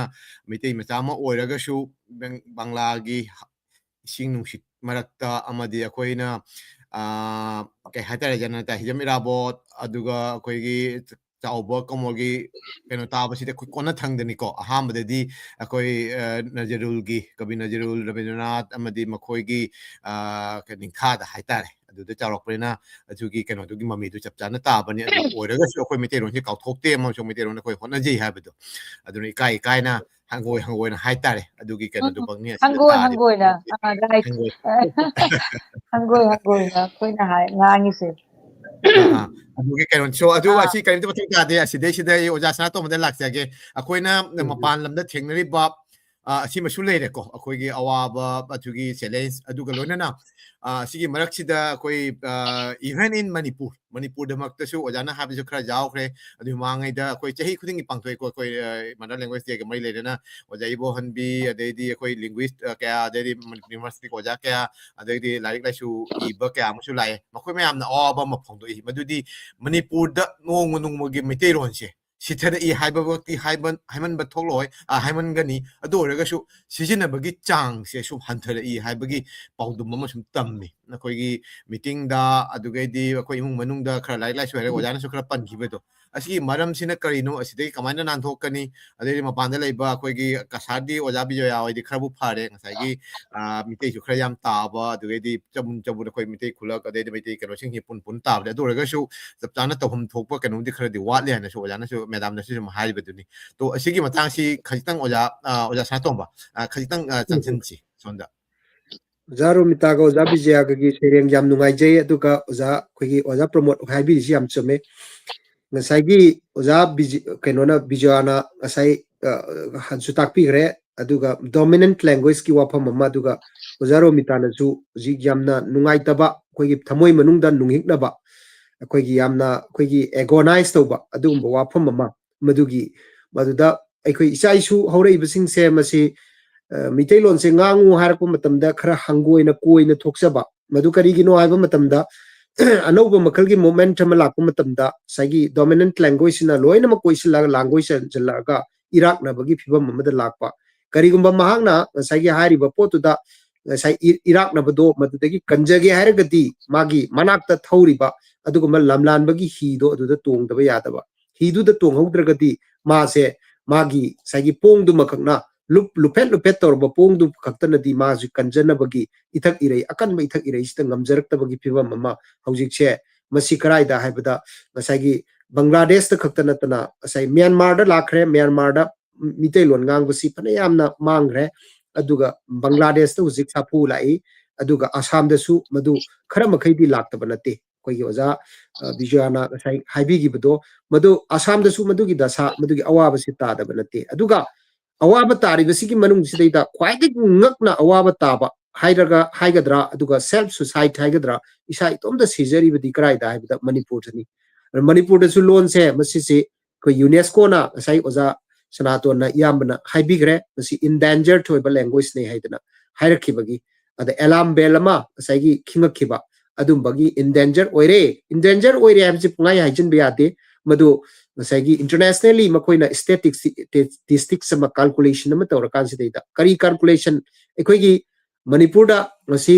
ꯊꯪꯒꯥꯜ ꯕꯖꯥꯔ ꯄꯥꯎꯅꯥ ꯕꯖꯥꯔ ꯍꯥꯏꯅ ꯂꯩꯔꯦ ꯑꯋꯥꯡ ꯗꯨꯀꯥꯟ ꯃꯈꯥ ꯗꯨꯀꯥꯟ ꯍꯥꯏꯅ ꯑꯋꯥꯡ ꯗꯨꯀꯥꯟꯁꯤꯅ ꯊꯪꯒꯥꯜ ꯕꯖꯥꯔꯅꯤ ꯑꯗꯨꯒ ꯄꯥꯎꯅꯥ ꯕꯖꯥꯔ ꯍꯥꯏꯁꯤꯅ ꯃꯈꯥ ꯗꯨꯀꯥꯟ ꯍꯥꯏꯗꯅ ꯁꯤꯒꯤ ꯗꯨꯀꯥꯟ ꯑꯅꯤꯁꯤ ꯁꯤꯗꯩꯗ ꯄꯥꯎꯅꯥ ꯕꯖꯥꯔ ꯂꯩꯔꯤꯕ ꯃꯈꯥꯔꯣꯝꯗ ꯂꯩꯔꯤꯕ ꯗꯨꯀꯥꯟꯁꯤꯡꯁꯤꯗꯤ ꯈꯔ ꯃꯈꯩ ꯐꯩ ꯑꯗꯨꯒ ꯊꯪꯒꯥꯜ ꯕꯖꯥꯔꯁꯤꯗꯤ ꯑꯌꯥꯝꯕꯅ ꯅꯟ ꯂꯣꯀꯦꯜꯁꯤꯡꯒꯤ ꯃꯥꯒꯤ ꯗꯨꯀꯥꯟ ꯑꯣꯏꯈ꯭रे ꯑꯗꯨꯒ ꯆꯦꯝꯕꯔ ꯑꯣꯐ ꯀꯃꯔꯁ ꯍꯥꯏꯗꯤ ꯄꯣꯠ ꯆꯩꯒꯤ ꯃꯃꯜꯒꯤ ꯀꯔꯤꯒꯤ ꯂꯦꯞꯄ ꯈꯣꯠꯄꯁꯦ ꯃꯁꯤꯁꯤ ꯑꯩꯈꯣꯏꯒꯤ ꯅꯟ ꯂꯣꯀꯦꯜꯁꯤꯡꯅ ꯂꯣꯏꯅꯃꯛ ꯄꯥꯏꯁꯤꯟꯈ꯭रे ꯆꯈꯥꯎꯁꯦ ꯀꯅꯥꯅ ꯄꯥꯏꯈ꯭ꯔꯒꯦ ꯍꯥꯏꯕ ꯃꯇꯝꯗ ꯅꯟ ꯂꯣꯀꯦꯜꯁꯤꯡꯅ ꯄꯥꯏꯈ꯭रे ꯃꯁꯤ ꯑꯩꯈꯣꯏꯅ ꯋꯥꯔꯧꯕ ꯅꯠꯇꯦ ꯑꯩꯈꯣꯏꯅ ꯃꯁꯤ ꯋꯥꯔꯧꯕ ꯅꯠꯇꯦ ꯃꯁꯤ ꯃꯈꯣꯏꯁꯤ ꯃꯅꯤꯄꯨꯔꯒꯤ ꯍꯤꯡꯅꯅꯕꯒꯤꯗꯃꯛꯇ ꯑꯩꯈꯣꯏ ꯃꯁꯦꯟ ꯀꯣ ꯑꯦꯛꯖꯤꯁ ꯇꯧꯔꯤꯕꯅꯤ ꯍꯤꯡꯃꯤꯟꯅꯔꯤꯕꯅꯤ ꯇꯧꯕꯇꯕꯨ ꯑꯩꯈꯣꯏꯅ ꯄꯥꯏꯍꯧꯗ꯭ꯔꯕ ꯀꯧꯕꯅꯤꯅ ꯉꯁꯥꯏꯒꯤ ꯂꯦꯞꯄꯛꯄ ꯐꯤꯔꯦꯞꯁꯦ ꯂꯦꯞꯄꯛꯄ ꯃꯇꯝꯗ ꯁꯦ ꯈꯨꯗꯝ ꯑꯣꯏꯅ ꯍꯥꯏꯔꯕꯗ ꯅꯟ ꯂꯣꯀꯦꯜ ꯑꯃꯅ ꯉꯁꯥꯏ ꯄꯥꯎꯅꯥ ꯕꯖꯥꯔ ꯊꯪꯒꯥꯜ ꯕꯖꯥꯔꯁꯤꯗ ꯐꯤꯒꯤ ꯗꯨꯀꯥꯟ ꯑꯃ ꯐꯝꯒꯦ ꯑꯂꯨꯒꯤ ꯗꯨꯀꯥꯟ ꯑꯃ ꯐꯝꯒꯦ ꯚꯦꯖꯤꯇꯦꯕꯜꯒꯤ ꯗꯨꯀꯥꯟ ꯑꯃ ꯐꯝꯒꯦ ꯍꯥꯏꯕꯗ ꯃꯄꯥꯟꯗꯒꯤ ꯄꯨꯁꯜꯂꯛꯄ ꯄꯣꯠ ꯍꯥꯏꯕꯗꯨ ꯖꯥꯠꯇꯨꯉꯩꯗꯤ ꯃꯄꯥꯟꯗꯒꯤ ꯄꯣꯠꯊꯣꯛ ꯌꯥꯝꯅ ꯂꯩꯕ ꯕꯤꯍꯥꯔꯗꯒꯤ ꯃꯍꯥꯔꯥꯁꯇ꯭ꯔꯗꯒꯤ ꯇꯣꯉꯥꯟ ꯇꯣꯉꯥꯟꯕ ꯃꯐꯝꯗꯒꯤ ꯄꯨꯁꯜꯂꯛꯄ ꯑꯗꯨꯒꯨꯝꯕ ꯃꯃꯜ ꯑꯩꯈꯣꯏꯒꯤ ꯅꯣꯡꯃꯒꯤ ꯗꯦ ꯇꯨ ꯗꯦ ꯂꯥꯏꯐꯇ ꯌꯥꯝꯅ ꯁꯤꯖꯤꯟꯅꯕ ꯄꯣꯠ ꯆꯩꯁꯤꯡꯗꯣ ꯃꯗꯨꯗꯨꯒꯤ ꯌꯣꯟꯕꯒꯤ ꯃꯥꯒꯤ ꯄꯩꯁꯥ ꯁꯨꯡꯄꯥꯏ ꯄꯥꯏꯗ꯭ꯔꯒꯁꯨ ꯑꯩꯅ ꯗꯨꯀꯥꯟ ꯑꯃꯈꯛ ꯇꯧꯖꯒꯦ ꯑꯩ ꯍꯧꯗꯣꯛꯆꯒꯦ ꯍꯥꯏꯔꯒꯗꯤ ꯑꯩꯁꯤꯗꯤ ꯅꯟ ꯂꯣꯀꯦꯜ ꯃꯁꯦꯜ ꯑꯣꯏꯔꯒꯗꯤ ꯈꯤꯇꯪ ꯁꯞꯄꯣꯔꯠ ꯇꯧꯅꯕ ꯍꯦꯟꯅ ꯑꯗꯨꯅ ꯃꯔꯝ ꯑꯣꯏꯔꯒ ꯅꯟ ꯂꯣꯀꯦꯜ ꯑꯃꯅ ꯄꯩꯁా ꯁꯨꯡꯄꯥꯏ ꯄꯥꯏꯗ꯭ꯔꯒꯁꯨ ꯗꯨꯀꯥꯟ ꯑꯃ ꯑꯗꯨꯝ ꯉꯁꯥꯏꯒꯤ ꯄꯩꯁꯥ ꯄꯥꯏꯕ ꯃꯥꯔꯋꯥꯔꯤꯗꯨꯅ ꯄꯩꯁꯥ ꯄꯥꯏꯕ ꯏꯃꯨꯡꯗꯨꯅ ꯃꯥꯒꯤ ꯈꯨꯟꯅꯥꯏꯗꯨꯒꯤ ꯃꯥꯒꯤ ꯀꯝꯃꯨꯅꯤꯇꯤꯗꯨ ꯍꯤꯡꯖꯅꯅꯕꯒꯤꯗꯃꯛꯇ ꯖꯤꯕꯤꯀꯥ ꯑꯣꯏꯅꯅꯕꯒꯤꯗꯃꯛꯇ ꯗꯨꯀꯥꯟꯁꯦ ꯅꯪ ꯁꯣꯠꯂꯒ ꯃꯥ ꯐꯝꯍꯜꯂꯦ ꯄꯩꯁꯥ ꯀꯦꯄꯤꯇꯦꯜ ꯂꯣꯏꯅꯃꯛ ꯁꯣꯠꯂꯒ ꯊꯥꯗꯔꯦ ꯑꯗꯨꯒ ꯍꯌꯦꯡ ꯃꯥꯅꯁꯨ ꯉꯁꯥꯏ ꯃꯥꯒꯤ ꯕꯣꯁ ꯃꯗꯨ ꯁꯤꯟꯕꯤ ꯂꯥꯡꯕꯤꯔꯤꯕ ꯃꯍꯥꯖꯣꯟꯗꯣ ꯃꯗꯨꯒꯤꯗꯃꯛꯇ ꯃꯥꯅ ꯊꯥꯒꯤ ꯏꯟꯈꯠꯂꯒ ꯑꯗꯨꯅ ꯊꯪꯒꯥꯜ ꯕꯖꯥꯔꯁꯤꯗꯩꯗ ꯃꯩꯇꯩꯒꯤ ꯗꯨꯀꯥꯟꯁꯦ ꯌꯥꯝ ꯇꯥꯡꯅ ꯊꯣꯛꯄ ꯑꯩꯈꯣꯏꯒꯤ ꯃꯑꯣꯡꯗ once in a blue moon haidna madugi mo ong du deida jam tang ba mo oire thangal bazar da mayang singna nan local singna akoina mayang na koba sina loina phamgre adu regadi dukan du da pot lai dori ba mi si kanano customer si kanano hai taragadi pot lai dori ba mi wholesale oina leirabasu retailer oina leirabasu so oina leirabasu mapum oina leirabasu lai dori ba mi je kanano hai ba matamda mitai singna lai dori ni aduidi mitai na loan je hindi da nganga gadi bengali da nganga gadi hindi da nganga gadi khare he na mama loan du da mai mi loan du da nganga abani na masagi loan du da nganga abani na pot se kitang yam na tamakpa khara he na madugumba miyoi singduna paisa je koi gi pot sai se yam na tamakpa dagi di mitai loan da nganga ga pot lai ru ga na mitai loan je khangda ba gumba anau ba makal gi koi gi dukandar sangakpa asigumba mayam sigi sijna aikoi gi hingnana ba gi upai pambai se masisi karina loan ji gi khuthang de hingnana ba gi communication ji torkna ba honarak ta ba ya ta bani na madu Bangladesh tadi communication tau tu sikrai dano sakari phangnana ba sarkar gi thabak ama phangnana ba adagi dukan dagi pot lainana ba ade mi gi mateng ama launana ba gi damakta akoi bada leiri ba mateng lobam hai ba jat sidi bengali da loina bangla da oigre urdu da oigre adu ridi mitailon ngang ba matam da hingbam laitre adu di mitailon ngang ga hingi hai targadi ke do butai hai bada especially Manipur da leiri di Manipur government na language policy far sighted oiba yam san ba language policy sem batai ba dum ba makal gi yamna san uba language policy se Manipur da kitang akoi tappi aduna tappi na lawi maramdi aina waza akoi gi kanoda Boro language ki magi sangnai raba scholar maga akoi conference ma khakta wangang minagi matamda Boro language na hai akoi gi Boro gi oina government na yam kanna initiative lawraga hona dana sai loan je duki matik chawkhalle moi gi encyclopedia laigre moi gi dictionary laigre akoi gi Manipuri loan je siji gi dictionary huji pawda government na approve tawba sel sitoljin na akoi gi dictionary ma iba tombana chawbana mani na dictionary ma iba do nataba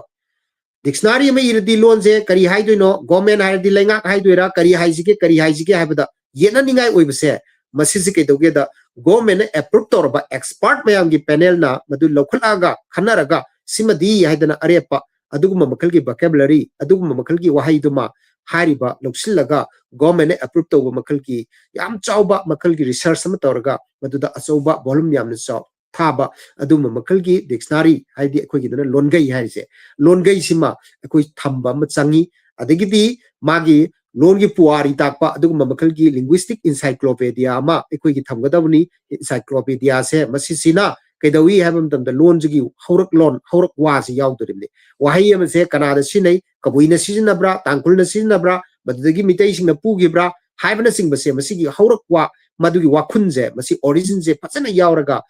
madugi etymology si yauraga yam sangna dictionary is na wahai dugi meaning khak takpani amasina wahai dugi haurak lon jawba aduguma makal gi magi etymology yauraba aduguma makal gi linguistic encyclopedia se masi sima ikoi gi sem na bo hona base masi sahi 1992 dagi na hauji pawdi sahi kuntra mu sure sahi kuntra mu ki journey sidaida manipuri lona 8 schedule da sanbagi kuntra mu sida masi 8 schedule da salagadi kaidore inda government gi Indian constitution gi law gi mateng na magi constitution samvidhan jina ngaklo pigrabani ngaklo piribani saukhatna na bagi damakta tongan makal gi budget semba yari bani adugi budget singa se koina kaiju kai thare semi bani aduna akoi gi saukhat channa bagi language si saukhat channa bagi khotna base masidaida noina arembada fan India gi phal koina thadari ba sei manga gi phanje lana sinare na haira roi da bani loan gi damakta fan chapchapa proper fan nam thambada madudo state ki policy matter moina state si gi saukhat channa bagi damakta hona base masisi ya mathau tai madumbudo ekoi oirakti aduna akoi babuda university gi oja oiraga natraga to platform da tawga so khoisu kedauge haiba matamda english khara thelaga english khara ngangaga madugi masak to lora adudagi ngangaga madudi sarkar public platform da wangang ko matamda saigi kitang intellectualism se masidaida lairik haibarom sidaida masi migi wahi wata singje khara lauraga maduna phajagani ka haibagi motive ama wakhanol ama madu miyam da leibase masi se miyam ga titna totnaraga wangang kadurina madu da koisu dum changre ada like tambada zo dum tawrabni no ojasing dun matang takpire english ngang dana thet na dum ngange meitelon ga pulla ga mix tawraga adudi koisu english to dum marakta o thelaga di phajabore ko khandana adugi mak i da tong da changi na bagi pose masi si ke da butai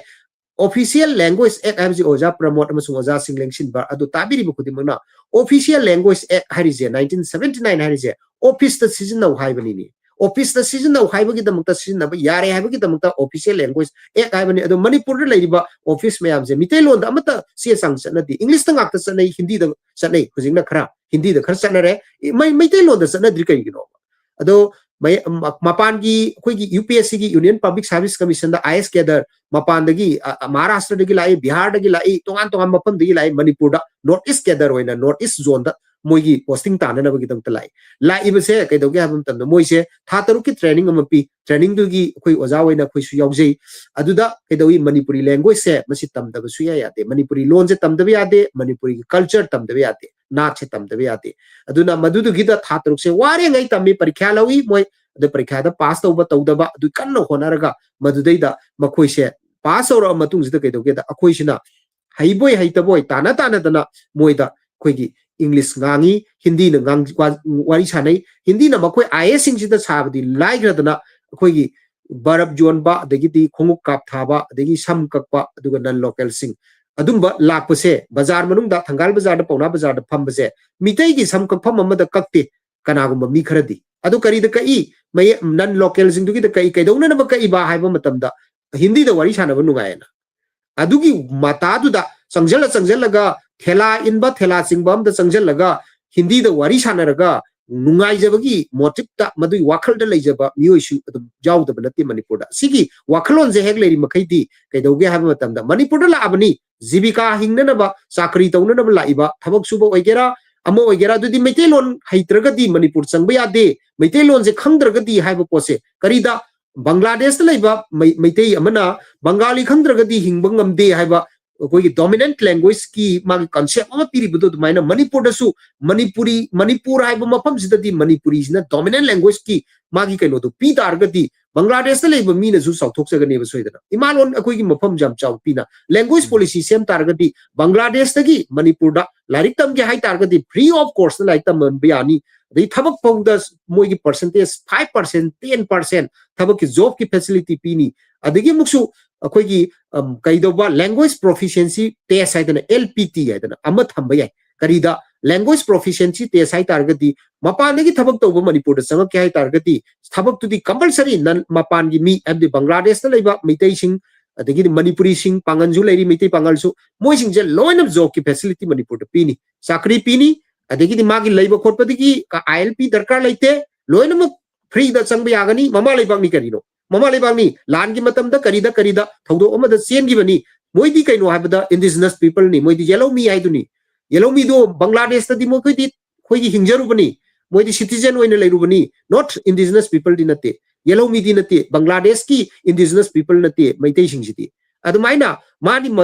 leibam di krai da oi indigenous people moina Manipur da lei adu Manipur mama leibak sida da leijage ai lam leigera adagi leigera ILP ki karigi restriction leibam thok ten khale ba sidai chaugi bani na sidagi hogi ba mapa mapu hakta aduna hairi bagi facility kanada section kadagi kanada na komthu kadagi haibasima wakhal munna khandabi bam changi adugi thamoi manungda sokadaba yamna pitiful oigadaba thamoi manungda sokadaba adugumba iramdam gi iraicha sing mapanda labna lan jahi taret khuntak pagi matamda ni khangde amada ni khangde maduda akoi wana leigraba mafam du da leigraba Assam da leigibo oigere Bangladesh da leibe Myanmar da leigibo oibi hai basing ado kausilaga nungsibagi minungsigi mieng amaga loinana yeng targadi sisu language policy gi manung adum chali aduga nungsiba khaknataba thamoi manungda nungsiba khaknataba aidi sympathy tu khaknataba empathy oina khut makut pairga singkhatpiba aduna Manipur da chakri je makoi gi damakta reservation karigumba laktargadi Manipur University da like tamba laktargadi makoi gi damakta 20% mi sitkun akoi university da huji hange pi adu mapan da gi lakpa akoi gi mi sing se masi other state category adana other state da gi lakpa adagi di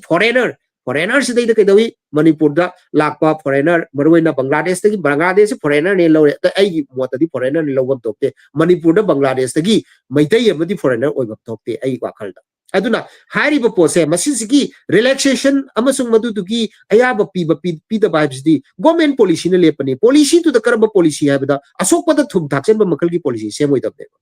ado asokpada thum thaksan ba isagi ijati gi khonggul je muthan na bagi damakta isana imang thijaba isana mangbam tawjaba je masisi language policy amasung ngasai gi imalai pak kanna bagi wakal sigati am tayona ba pot amle masi far sighted oina lam sana yengba mathau tai aduna sigi manung channa masida language proficiency test LPT hari je tawraga mamalon nganga di Manipur di imalai pak tadi imalam di imalon nganga di sida Bangladesh dai tapda visa kaino darkar leite akoi gi ILP darkar leite mafam du sapda yum leiba jai ingol leiba ai karim ta kai leite mitei macha amana maitai pangal amana aduga hari baju da kaidawi haba matamda ngasai gi sakri su sarkar gi thabak su magi damakta 20% 5% 10% reserve torga thamne aduda nang kaidawa tai mathau tarba basic oiba poti mitei lon dingang ba mathau tai haibado madu eragadi angang jingdo aina haibada taraneba mamana haibada mapana haibada taraneba kari kana doino hingba haibsini kwai maru edi punsi de hingba haibsini hingdragadi hingda taragadi koigi thawai haibase masise leita taragadi everything lost punamak mangadore thawai leitraka hingdradi imalai baksu leiroi aduni hingbase number 1 yalam the first priority is to life hingbasineba adu hingna na bagi damakta magi sustainability hingna na bagi jibika oina na bagi magi lambi se koi kari na pi bangla lo na pirakadoi ne Bangladesh tadi adu mitei lo na di hingba yade ba miga wari shana ba yade school mingchan ba yade chakri taw ba yade pot lai ba yade everything ampe yade migi mateng lo ba yade adu ga even lon atopa nataba amang nganga sum sat da mina koi gi khana ba horkani asigum mayam sidagi protect taw gi hai targadi bangla pakka bangla oibtai ba lon da adugi paka bangla oragadi maje bangla kangbu sing tuna nungsi doineba tina doineba adugi maong se Manipur da ju Manipuri language kidamakta policy semba matamda tawbiba aduga mapanda leiba Bengali koigi marakta leigraba adugumba makhalgi Assamese marakta leigraba makhalgi Manipuri maitai sing aduga Manipuri yellow missing adagi muk koigi Bangladesh da leigraba sing do adugi special red carpet ama tongana thagada moigi siar ama tongana thabi gadam deba si kari kawi language policy kaweba aduna international mother language ti habase oza promote amasung oza sing amasung tabi ri khudimak ki mafam da ina haijabadi sahi khuding international mother language te lakani imalon gi numi lakani adu imalon nungsidaba imalon gi numi lae imalon gi damakta Sheireng thiraga imalon gi dam nungsi hairaga nungsi haina aigi simban ji yoksalaga ngak yore khwang yore na matang torga luppaga aroibada khut thangkalaga imalon na yai phare hairaga loi gi phibab du laeba masidagi lahloi hai taragadi kaido batai malem gi imalon gi numit am palan tori se asi observation nama wa khra ngangna ba koi sinate brainstorming tori ji kari gi damakta no haibada karamba makhal gi policy program ma thangaga imalon je kanba ngamgadage amasung imalona aikhoida hingan bangam gadage aikhoina su imalon hingan gai tardi imalona ju koi hingan bangam ta asiki anigi kaido ba haiba matamda ani sigi symbiotic oiba relationship ama madugi relationship se matau kana focus tau gadagi imalon matumde hingba yaro imalon je khoi hingan gadam kana ne hingan gadaba government ne hingan gadabani policy ne hingan gadabani aduga amuksu ai khoina su amuk kaido batai imalon bu su amuk hingan gadabani imalon bu na khoi bu hingan gadabani ai khoina imalon hingan gadabani anigi symbiotic oiba reciprocating oiba relationship to madudu karamba mongda sagat chige habje intellectual singa ngasai ngasi ngangnariba ekhoi live streaming program asidasu koi tabiri basing sigi maraktagi ai je sum haire haidana haijabanate ai gi oiba wakhal ama leijabado mayamda share tawjabani masi government gi official sing mari leidaba singna karigumba kana ba swai jita ama yawren he lol amagi palan tawba haibase sumna khaki observation nate masi policy program semna nabagi damakta masi oiba sarukado karai di yawgi na sum tabani yawdragana to ade yawre hairagadi madu loksan biro ade su sabadu sugum yawde mahi du khaktani thakpa adumaina mahi yaw targadi thakpiro mahi yawde haiga tukpiro adu mahi do masigi sidaida akoi oza promote na huduk piri sidati osi akoi gi oza Bijoya oza Rumita anina huduk wakhal da thamoi dumda saksa bagaloina na hairi basidaida masigi saksa base masidagi karamain torga kari torga di kitang mutpa yagadagi kokpa yagadagi haibagi wakhal du da international mother language de asidaida akoi Manipuri lon nungsiba Manipuri lon bu Manipuri lon je ngangaga minister oiba Manipuri lon je ngangaga akoi gi magi kaino oiriba akoi phamnaiba so oiriba singasina wakhal kitang jothaminaraga akoi su yauna yothaminnaraga policy program ama tung koina chatpa yaba imalon jibu yokhatpa yaba amasung imalon asu ekhoi khudimuk hinganba yaba lambi ama ekhoi yatpa sumgadi haidana khali aduga ngasagi kainogi matang do khoigi classical language ki matang amakak oja pramona haibani adugi do ai gisi classical gi duna mathang amaga slot amaga laigadra natragana sigi classical sum thambiro maruena wahang hi sinida koi classical language ki matang de su thambiraga di nuaini Manipuri na chanbang bagi maram karigino aina sum koi classical language ki ji oja promote ekhoi gi oja sing amasung mayam tabiri ba khudimakta aina masigi saptaba ai gi khangjaba aina khangjaba amakak paudam jage 2018 dagi classical ki ji yam kanna ekhoi hawi guest house state ki guest house sanjen tongda achauba mi phama mi marfu mogdragi mi phama ma achauba phami adugi mi phamdu da aisu member moina saruk jajai the classical language ki magi movement chida magi madudugi akoi gi khongjang loi madugi sanction ba the khongjang hai je ihong nate movement akoi gi kaino nate government gi policy program gi movement makak akoi gi hariba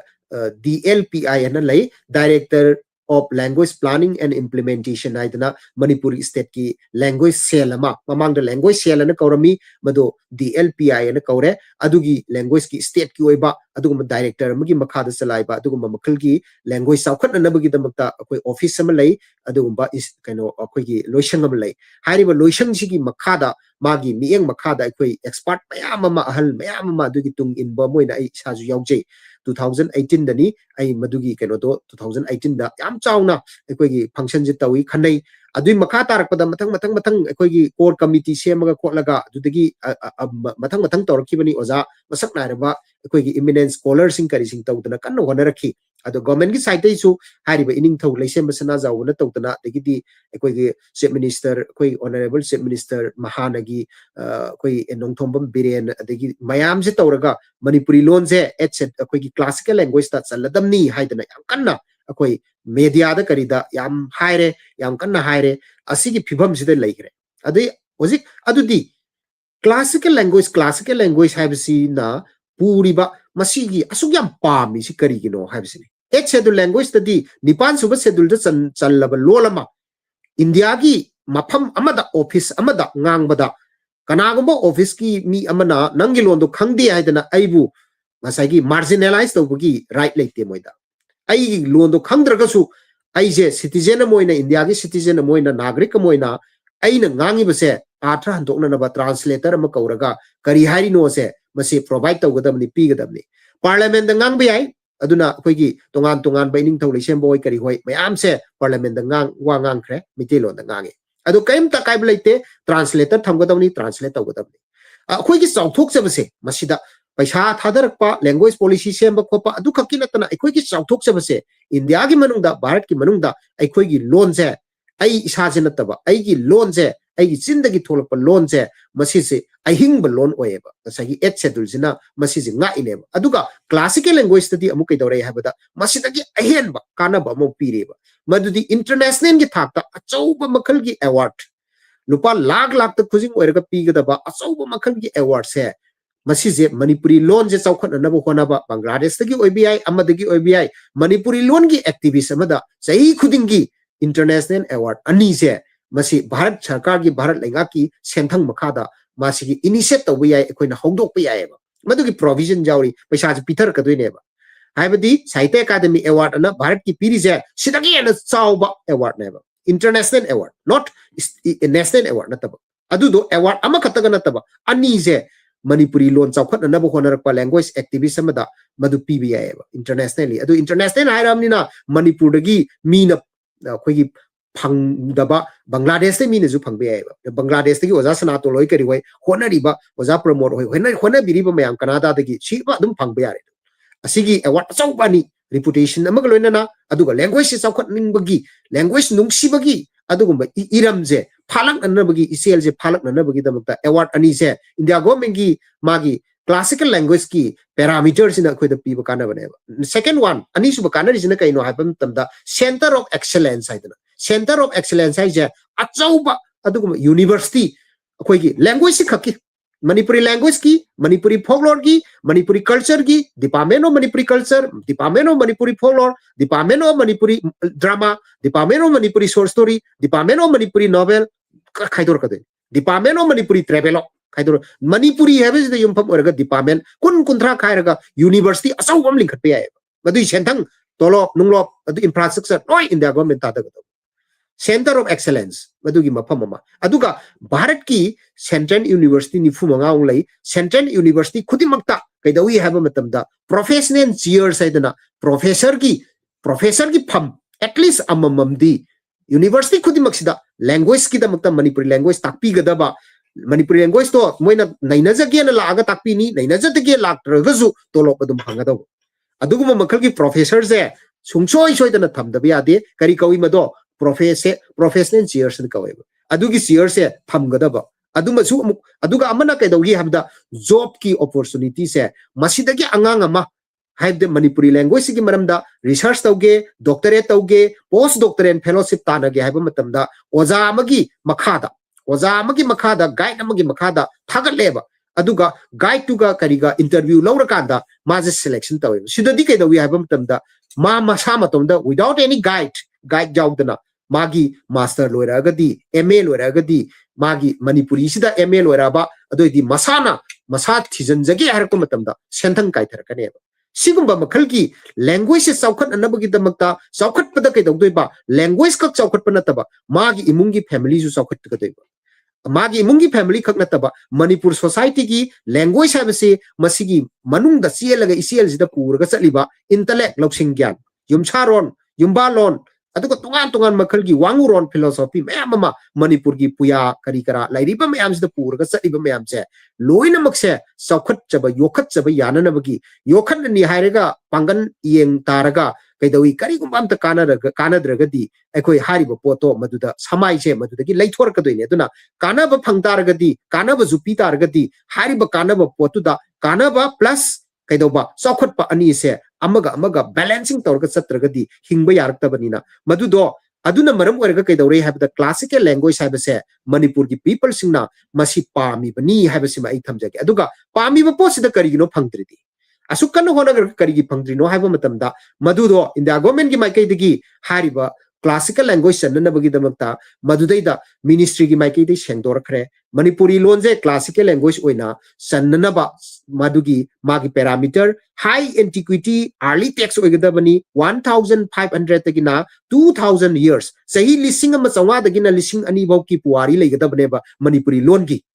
ada khoi no jigla id hojik cham na atai loi to khraga saigi khoi gi sagol kangjei je kanana puthoki ge polo na hojik khangnare sagol kangjei je kanana puthoki bege aduga living magi stadium living playground ama mapal kangjei bungana leirise sai khuding international polo club ta polo game sanari se sagol kangjei gi masana sanari ba mapam je pitribi gi mapam kya dagi Canada dai chula i player mayam laga sanari se masije mina jo America na ju lawraga medal lawraga chakhi Manipur na ju lahowi masigi mapam se masi ningthau lai hak tak tagi sana rakhrami lai hak tak tagi laima akoi gi nongda laren pakhang bagi matam dagi sana rakhraba khagem bagi matam da sana rakhraba adugumba sagol kangjei je kanana puthoki ge na koina hojik pitribi gi malem gi mapam ko dimukta Google da search tawu matam da sagol kangjei se ningthau kangbana hogdoki habse khang lere ningthau kangbadi kanano haiba matam da ningthau kangbadi akoi gi magi ma hojiki 3112 BC da Krista gi mamang Krista pokringai mamang 3112 BC da aduda tangjali la pakhang bana pokiba tangjali la pakhang bai je pakhang ba je tare thong kaidui nongdalaren pakhang ba tangjali la pakhang ba leinang lonja pakhang ba tongan na pakhang ba tare ni pansui adui manung da lai hatak ki lai pakhang bani tangjali la pakhang bai je tangjali la pakhang bana 3112 BC da pokiba ne ba se mana pokiba maming mafam se kang ba se sijina pokiba mafam se masibu kang ba poki aidana kang pokpi ko ne kang pokpi ai ba mafam se kang ba poki mafam ne masi akoi lamit londa Manipur gi lamit londa yauri bane ba adagi muksu kai dore hari ba kang ba sina ningthau oiraga mapana ningthau oidram matamda mana ningthau oiraga mongi ba habdi pan gi ba mafam ne na kang bana mongi na kang mong ko ba kang mong na uzik khulam leiri Imphal dagi kilometer sam taraga ma thoini thoi akoi gi nongchu pang na chatlaga lam ama lairi khul ama lairi hariba kangmong je masidai kang base masi ningthau oidana palami haibasi wari wakul lairi ba adugumba kang base sisina sagol kangjai je 3112 BC da putoki bani 3112 BC da sagol kangjai chana basi da sagol haibasi kaino samadon ayang ba kawi sagol kaude miga kona sagona rakpa yaba sani haibadagi sa plus kona rakpa haibadagi sakon haibadagi sagon kauki samadon ayang ba kawi laingdong sanamagi ki magi sadong dagi mana semgi ba magi hakchang dagi semgi ba cloning to bani using matam da hairadi mai sadong longthoga madudagi semaki ba sani ano khune sa laingdong sanamagi khune sani hari ba sa se masi si seasoner ka doini polo sida akoi gi meitai cha poni hari je apik pa sa je asi sinar ka doini aduga mu kai dawi habada maduda kangjai pairi ba kangjai do madudugi kangjai duna kangdrumam da thom doini kangjai dugi part to thomna na ba part ama stick ki part to atian ba part to madu kari kawi leiba ka sokna ri ba part se masi sina akoi gi line dong ne ba aduga pairi ba mai sina leimare ne ba iman leimare na masung line do have the god and a goddess ani sina malem je semaga kai dawri haba matamda malem semak pa sidai da malem ju da kangdrum duna ngasagi magi lampak tu da koi gi kangjai bung lampak tu da sieli ba do madu duna kai dawi rotation and revolution of the art and the akoi hariba heavenly bodies mayam na salli ba lengi ba koi gi atias da atiama koi sida planet mayam jina salli ba rotation and revolution ji ta ine asukmatik tha wangraba balem gi mafam kya da maming jali ba soccer zigi philosophy laibra ba football soccer zigi philosophy laibra india gi manu da kwai gi pamnari ba cricket bone zigi stem zigi philosophy laibra manipur gi sagol kangjai gi philosophy adu ki matik lai nupa thui adugumba game kangraba game manipurna indi prithivida akoi gi khudon tawrami aduga nakalamuram da kallabra haibdi yam kante thot khraba adugo mengraba jagoi ras sago kai lai harau badagi semba jagoi ras se sisi chu amu lai harau badagi 70% lawraga semba jagoi ras se masisu akoi gi manipurna bharat ta amasung prithivida khudol tawrame classical dance ki manung da challi neba amasung Bishabharti Santiniketan da Bishaguru Rabindranath na magi Manipur gi jagoi sigi mafam mama department ma hanga thambira mine aina laksaning di kai mai bada asigumba thak wangraba adugumba Manipur gi magi nat culture language puari sigumba se mi masing yamanda ba aduga leibak pikkibana maram oraga mi na masak khangde habdi ai adugo Manipur se saukhatpa civilization gi adugumba epicenter ama Prithvi gi Hoang Hobeli civilization dagi Harappan civilization Mohenjo-daro gi civilization adu sigumba koi gi Indus Valley civilization lairiba mayam sigi manung sidaida ancient civilization da haujikti akoi na hona da badagi akoi civilize oidre habadi yai adubo akoi gi ipai pusingi wari khatang libada akoi na di kam toramde adubo ipai pusing duna thammamba singado putho wari sabada da loiba khamba nai de husi pawda akoi na thanam da bai wani kungi miron chummi da asigi thawang se masi sahi lising ama changa dagina lising ani bauki koi gi magi adu yam antique koi ba ariba makhal gi puari ma language gi leigada bani habse ina haijaningi di 3112 BC da sagol kangjai puthokraba akoi ningthau kangbana sagol kangjai gi maramda iba game rule amasung philosophy je kari kauge da kangjai role kawe ba puyaje kangjai role puyaje masi je thanammi habse aduna lising ama changa dagina lising ani kaiste akoi gi di India gi manung da kwai dagi lire na claim tauba amasung yala na classical language ta chanba je oja 2004 da Tamil na chale 2004 da Tamil language first khoi gi Indian classical language aduga number 2 ani subada 2005 da Sanskrit aduga mathang da khoi gi 2000 khoi 13 da Malayalam chali 2000 mathang 2008 da Telugu ga Kannada ga chali Telugu ga Kannada ga 2008 da aduga 2013 da na Malayalam aduga 2014 da na Uriya hariba loan taruk si katani salamse ado handa 2024 da Manipuri loan jaw kadram paraga Manipuri loan nataba Assamese ne Bengali ne Marathi ne Pali ne Prakrit ne loan manga amaga jangjale aduga hujik che Indian gi classical language san loan taramathoi leire asigi taramathoi sidai da quite gi lire India gi quite gi live loan ne claim tawri se sahi lising manga gi claim tawe kanana Tamil na ado akoi gi di sahi 3112 BC waradi sahi manga amaga hojiki 2005 sigi laiba 2000 sigi sahi chani lising ani siga hapchalaga lising manga plus lising manga hele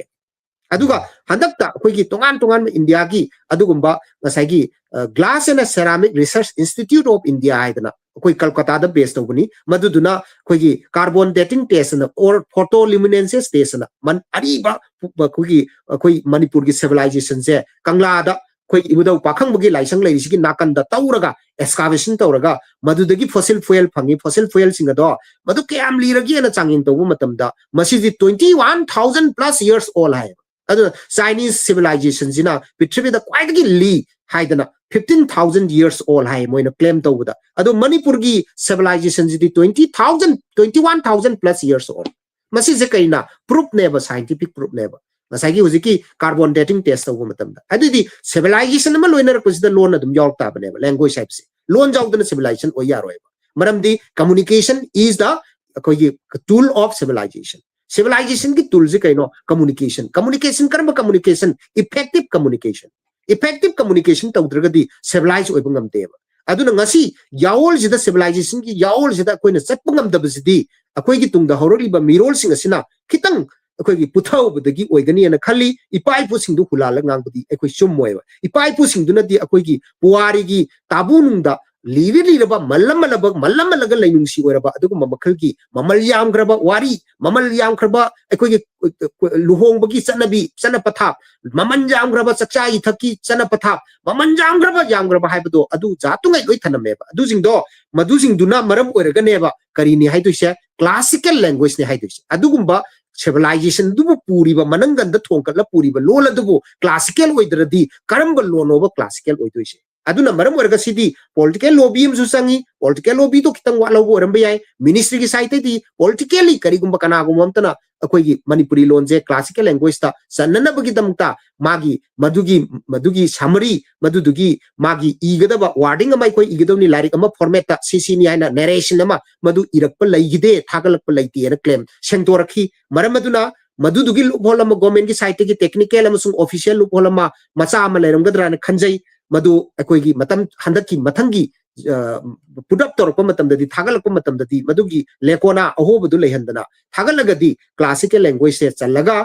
Manipuri imana momon nokjaba Bharat ki mafamda Manipuri ima se nganjaba mangal laina masek mangal laina nganjaba magi facility mayam pitharpa facility mayam adugi sakthung ado Bangladesh da leiba Assam da leiba Tribhi ki mafam kya da Canada da leiba Manipuri khunai khudimana Manipuri khudimangna madugi mahawdo akoigi kitang do resu phangba ngamjaraga Manipuri khunai Manipuri macha masung Manipur gi language se saukhatpada yam chauna thodang lauba ngamakani madu policy program dugi makha policy program se masi lupholamta sohendana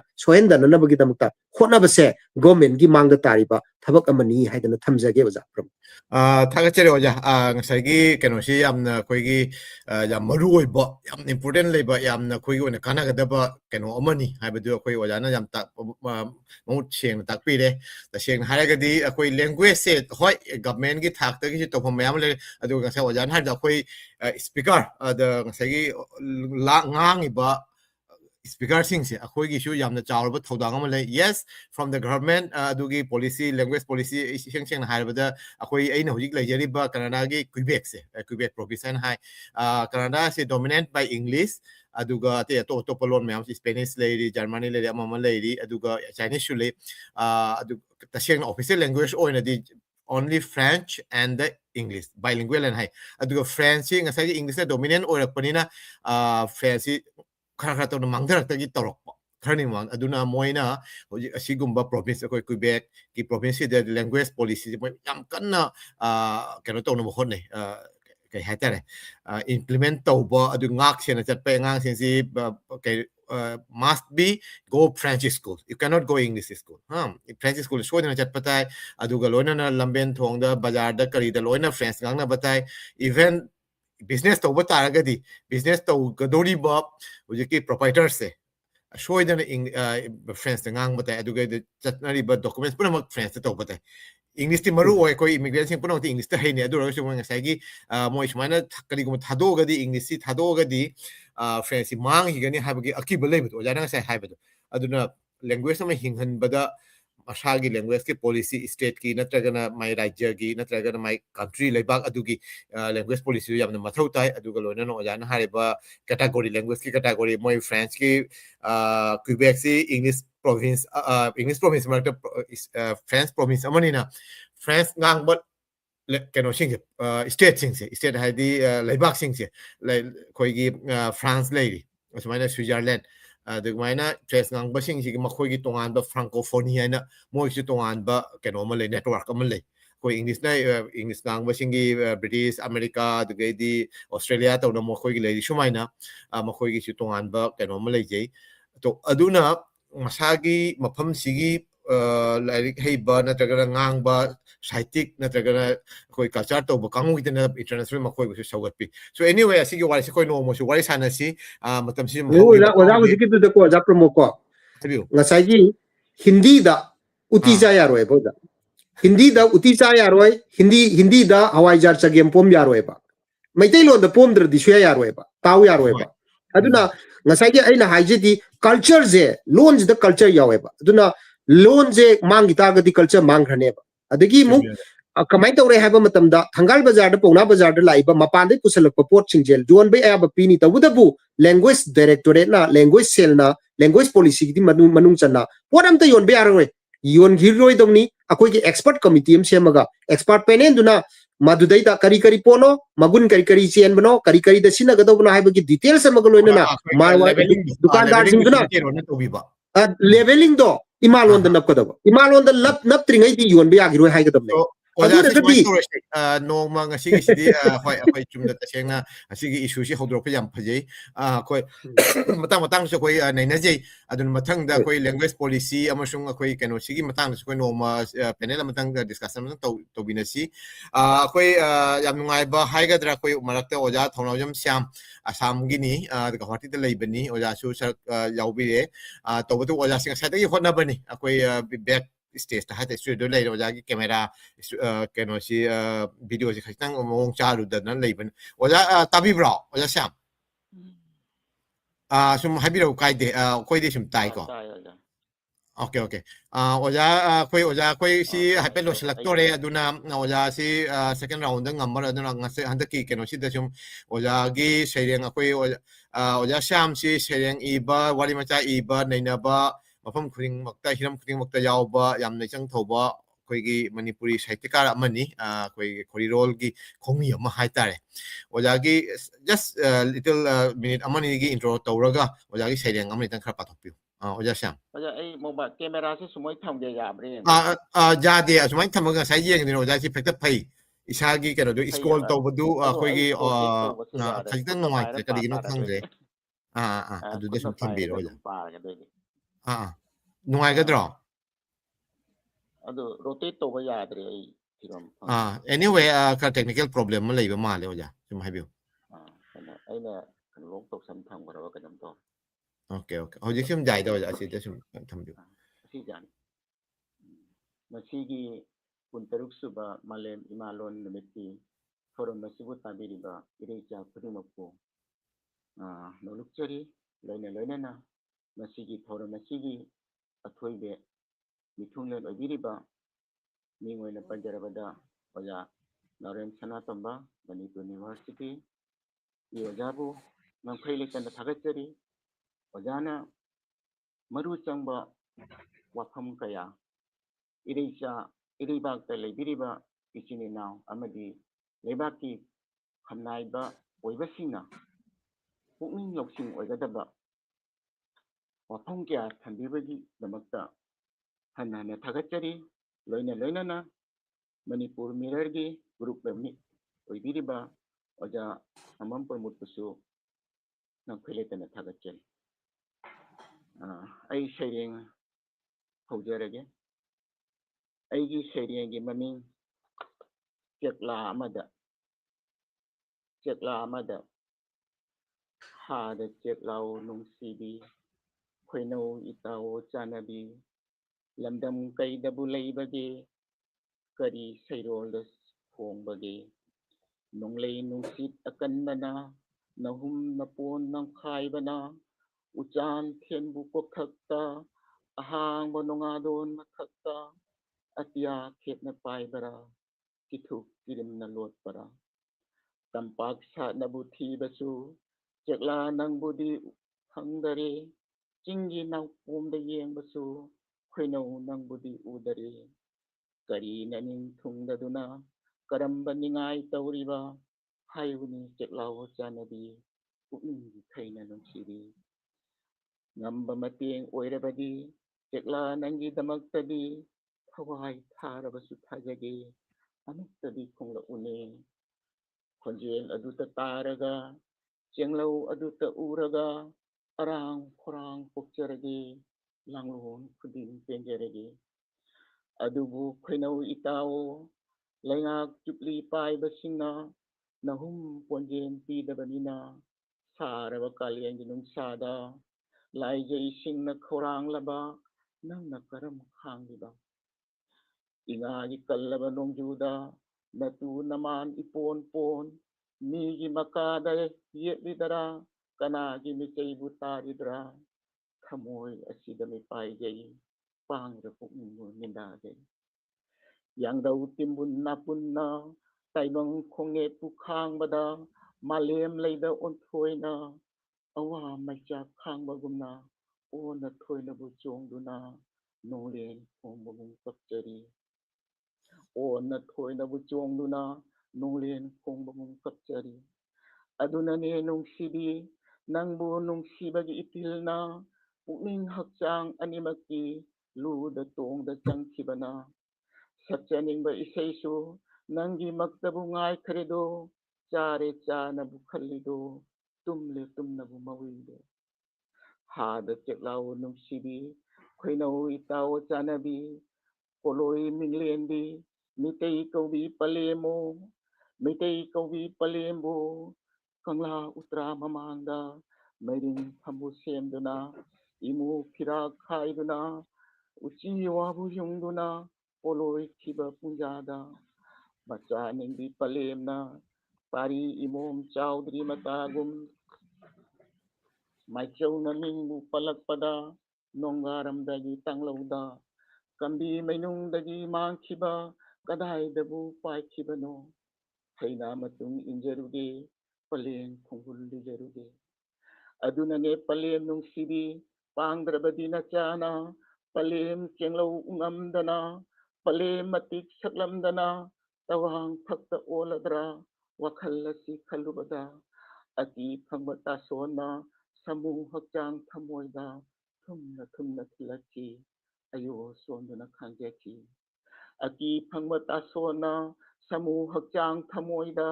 thumna thumna thilaki ayo sonduna khangjaki adunane palemo nungsibi pukningi khaina nungsibi nangi sahek saidada sahek saidam kharatang sakcha sonja ngamnaba nungsi thaujal pinabiyo nangi sahek saidada sahek saidam kharatangdi sakcha sonja ngamnaba nungsi thaujal pinabiyo aigi ahanba sereng loijari punopu thagatjari Thakachari ojabusu yamna phajaraba akhoi lon nungsiba ima lamdam nungsiba amasung akhoi na sijanadaba akhoi numitki haitare nungtigi da sijanadaba wahi kya phajaraba akhoi mitegi puarida akhoi korirol da yamna pungphana mangai da decision ma hojikti kauthokna khraba adugumba wahi kya su tajaba phangi thakachari ojabusu aduga tawtabu akhoi si second round lak oja Sheireng amaka pabigadro natragana ma sum kan taw ngathang how phajarage doidi ama sin losalasi oja akhoi kano si matam jika kano to borina handa kisina final round ona sum kan tawra oja aigi ani suba Sheireng Sheireng asi aigi maru Naorem Nilkumar hojikna magi mingsi leisemba Naorem haina onthokre hojiki mahak Canada da leiri magi Sheireng oina ai pajarage pabi oja Sheireng gi mami marupu ningsinglubada phana kuire ngasidi sahi kunthra si hanna yenglubada adungai nauna college ka khalakpada sakhangna khiba nungsiraba marup singa asagi chingdonda kaminnagani haiduna magi achetpata paisada lukhiba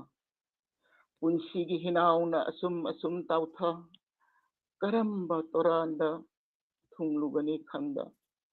matamgi torei asida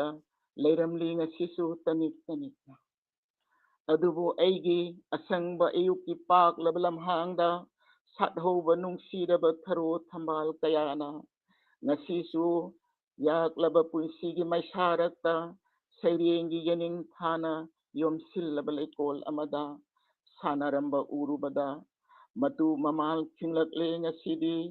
nil khonglaba saibhatagi garina chakhai biraba mapok kairaba thamoigi ihuldagi chentharakpa aigi sairengsu bharat ki suklaba achikpa kachinda aikhoigi loktak ipakta sairengi sayon lauduna nakhoina nganu thangongum khuina khongduna irak nabi sanaba urubada aisu lengamdre tuminna ngasidi nakhoina irak nabi sanaba urubada aisu lengamdre tuminna ngasidi numit khudingi chinya tamyada nakhoina chen chongduna sanaraba ngamdrabasu laktani aidi mikuk khuding lai machagum pegasus tongduna Pacific Atlantic gumlaba mahasagar lising landuna numit khudingi sinya tamyada nakhoiga chen chongduna sanaraba ngamdrabasu laktani aidi mikuk khuding lai machagum pegasus tongduna Pacific Atlantic gumlaba mahasagar lising landuna aduga chaitharakani nakhoigi nathakta nakhoina chen chongduna sanariba harau thelduda aigi thamoigi nungsiraba leihau leiren lising gi lainasing maduda pakliba liklagi mariksingdo pairoi kaidong nungdasu chanin oina hana sakthok tunasu punsigi maisana khanglabra maru maduda pakliba liklagi mariksingdo pairoi kaidong nungdasu chanin oina hana sakthek tunasu punsigi maisana khanglabra maru liklagi marik nate paklibadu nakhoi mayam unagani khanbada sinthakraba aigi thamoigi nungsi pirangi mahasagarda numit kaya chotuna leirakdaba leihau leirengi lainani ne maru nganu thangongum nakhoina loktak ipata sanaringai pairaklani aina pegasus tongduna sangbanarba nungkhong torbanda kayada nungaironi nattane maru kayada nungairani nattane maru anisiba sereng yam thank you thagachare oja koi oja nil kumar maruki sushoi sereng asibu aina paukhumaina hankiba sereng asimatanga pathokcharage oja hoi oja tentakna habio sereng asi paraga aina sereng ama agi pumnada pharakpadu ijaki maruki paukhum achumbani marup aigi thawai kuireda hokhiba matamdo lupa phudongba ama hokhiduna sana phudongba ama pharakadaure aikhoi mayam punsi mayol chonglakpagi saknakiba sari kaya asagi singdonda kaminasi haiduna adubu ngasidi tamba ngamdaba turelge kausinggum leihore aina torban amada aduga nangna namdam tamkraba Marbak awang Amerika gi torbanda adubu ngasidi tamba ngamdaba turel gi kausinggum leihore aina torban amada aduga nangna lamdam tamkraba Marbak awang Amerika gi torbanda aduna ne maru matam asuk kuibasi nangi damaktani khanduna thamoida liduna thamlakpa nungsi neigi chingasi pokhai haleng asidi nangna nungsina iberakiba marupu ningsinglubada haiba sereng asina sintharakli pirangsu saudoklaba leisagum atat akham leitana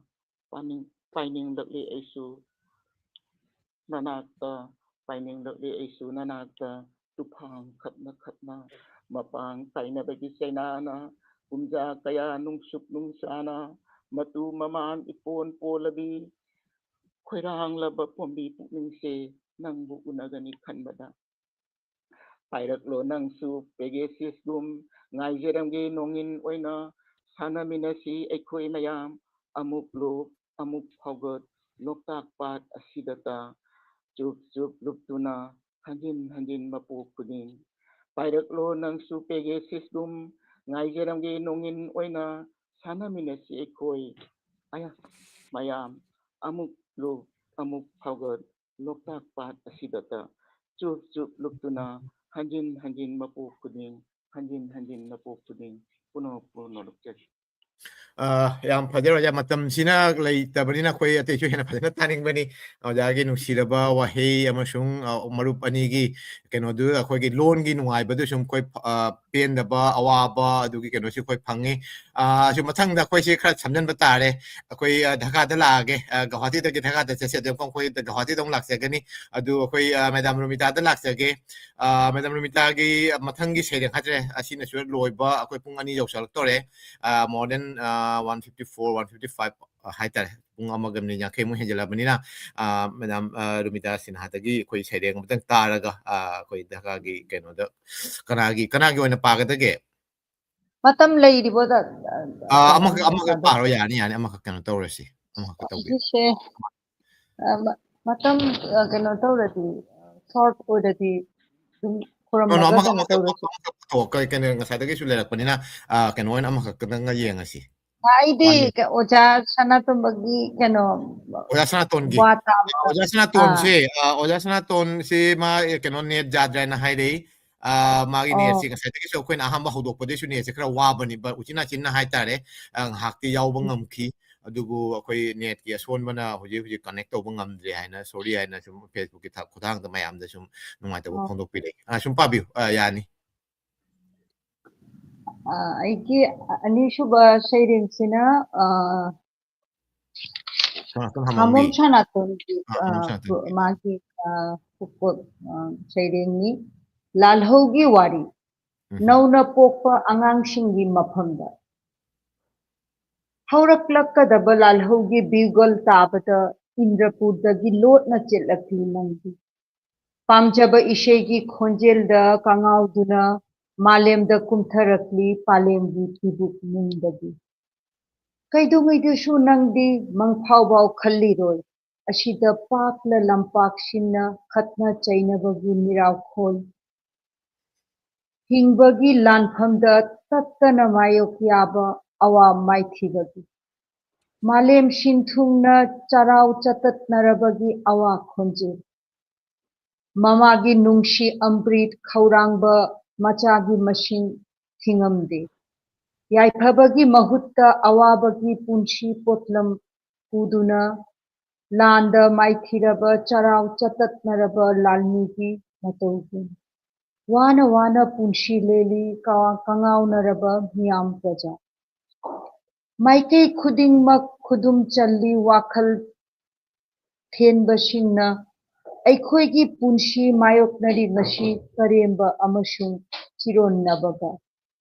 ꯙꯔꯃꯒꯤ ꯃꯤꯡꯗ ꯉꯥꯎꯁꯤꯟꯗꯨꯅ ꯑꯇꯣꯞꯄ ꯅꯨꯖꯥ ꯀꯅꯥꯕꯨ ꯃꯁꯥꯒꯤ ꯈꯟꯗꯨꯅ ꯀꯣꯟꯁꯤꯟꯗꯨꯅ ꯆꯨꯞꯄꯤ ꯙꯔꯃ ꯂꯂꯣꯟꯂꯤꯕ ꯄꯟꯗꯤꯠꯁꯤꯡ ꯅꯪꯅ ꯂꯥꯛꯂꯤꯕꯁꯦ ꯑꯋꯥ ꯑꯅꯥ ꯀꯌꯥꯒꯤ ꯃꯔꯛꯇꯅꯤ ꯅꯨꯡꯁꯤꯕꯒꯤ ꯃꯔꯝ ꯑꯣꯏꯅ ꯃꯤꯑꯣꯏ ꯄꯨꯝꯅꯃꯛꯇ ꯃꯔꯟꯅꯥꯏ ꯀꯥꯟꯅꯕ ꯊꯤꯕ ꯑꯣꯠ ꯅꯩꯕ ꯑꯃꯁꯨꯡ ꯃꯤꯕꯨ ꯁꯨꯃꯠꯄꯒꯤ ꯐꯠꯇ ꯂꯧꯁꯤꯡꯅ ꯄꯥꯝꯕꯩ ꯑꯣꯏꯗꯨꯅ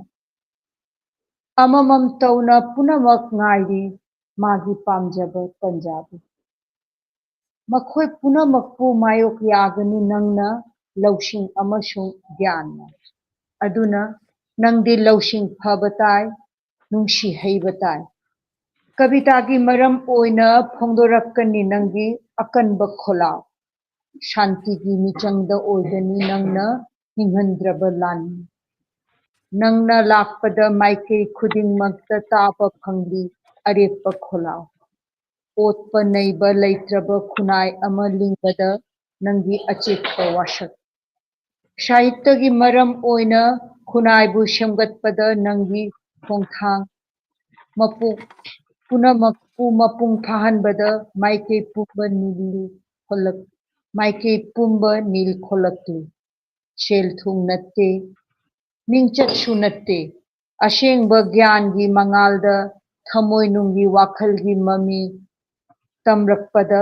shaitya gi ichelda nangi awaba pumba mahei gyangani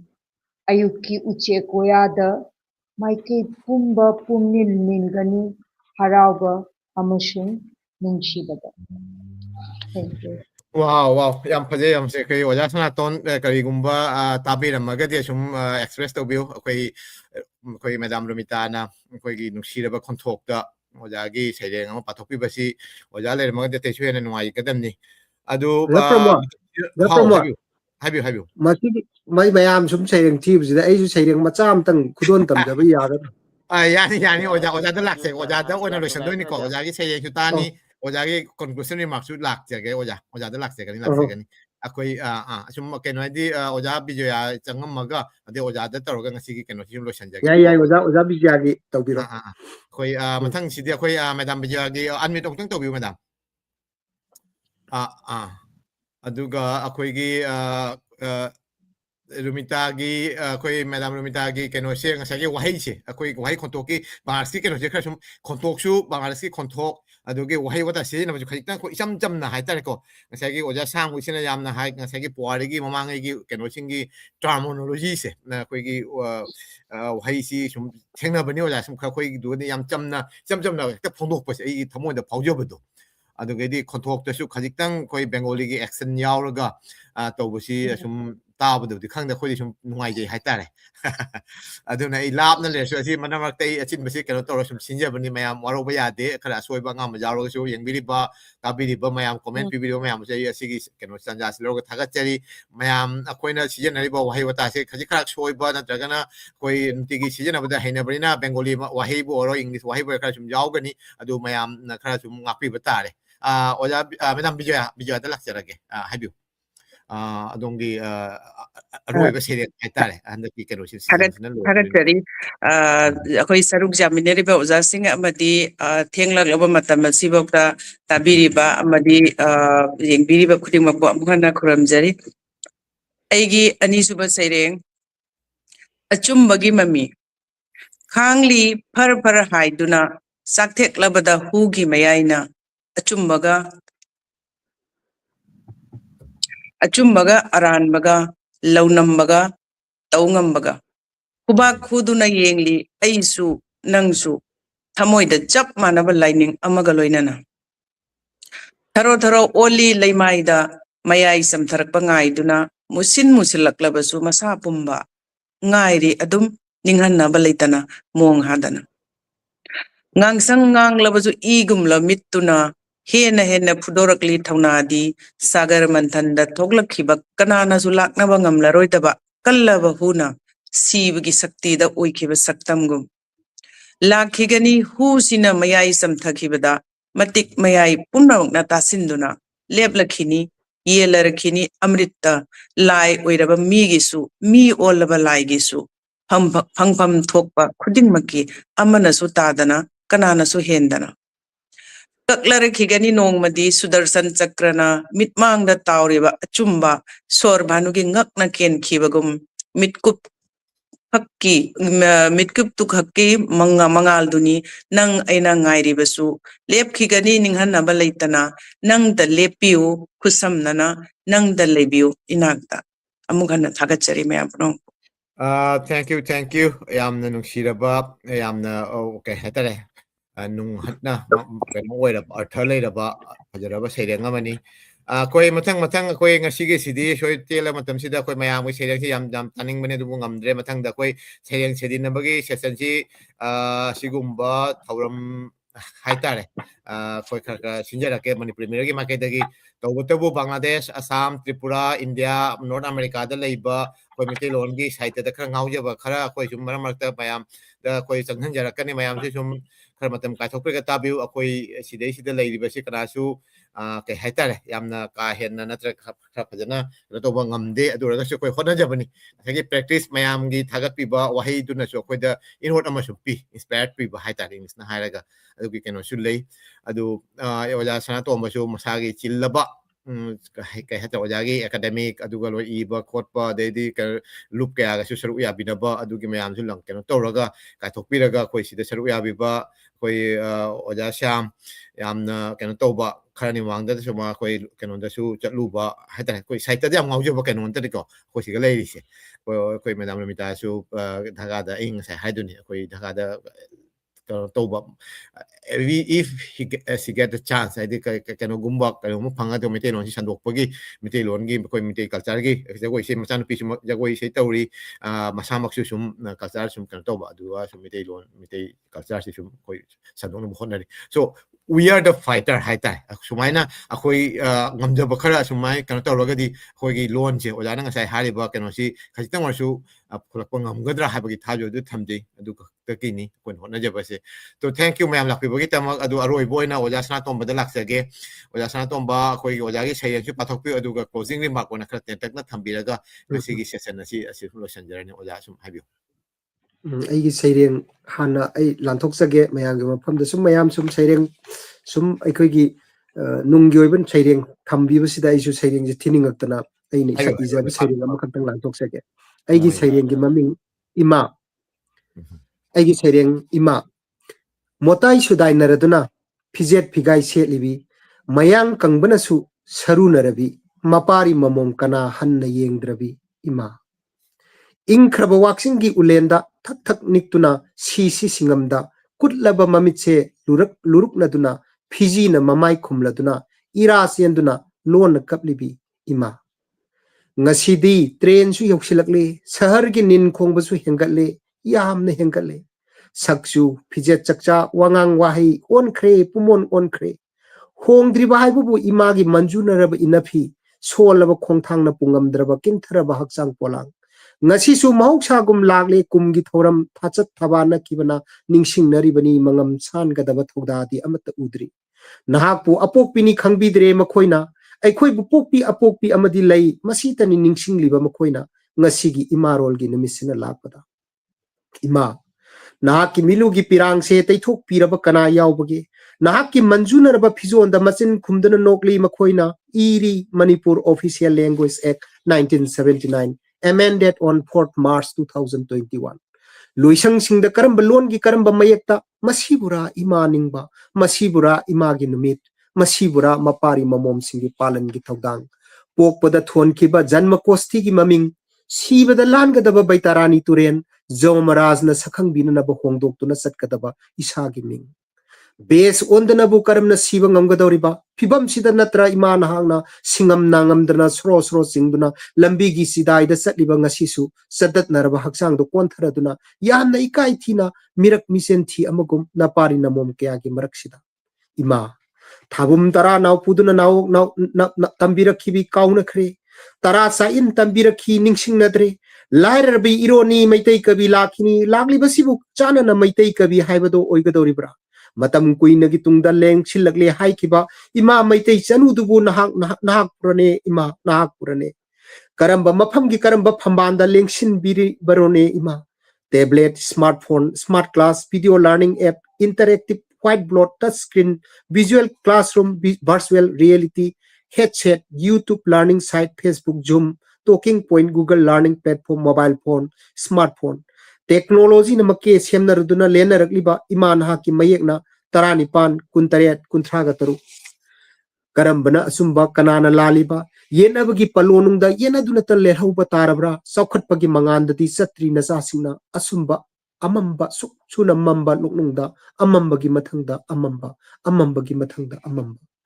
amambagi palonungda nongmadi lambi lamang narba nacha singje mapi ta na kapnar khigani kintharabu puya singbu nungsina koladuna ningsingbagi mi thongda leplakhini ningamdaba ningsha sor phuiraduna phajin khraba marai layengdo khachana na bonaraduna kaurikhini nunghingna ima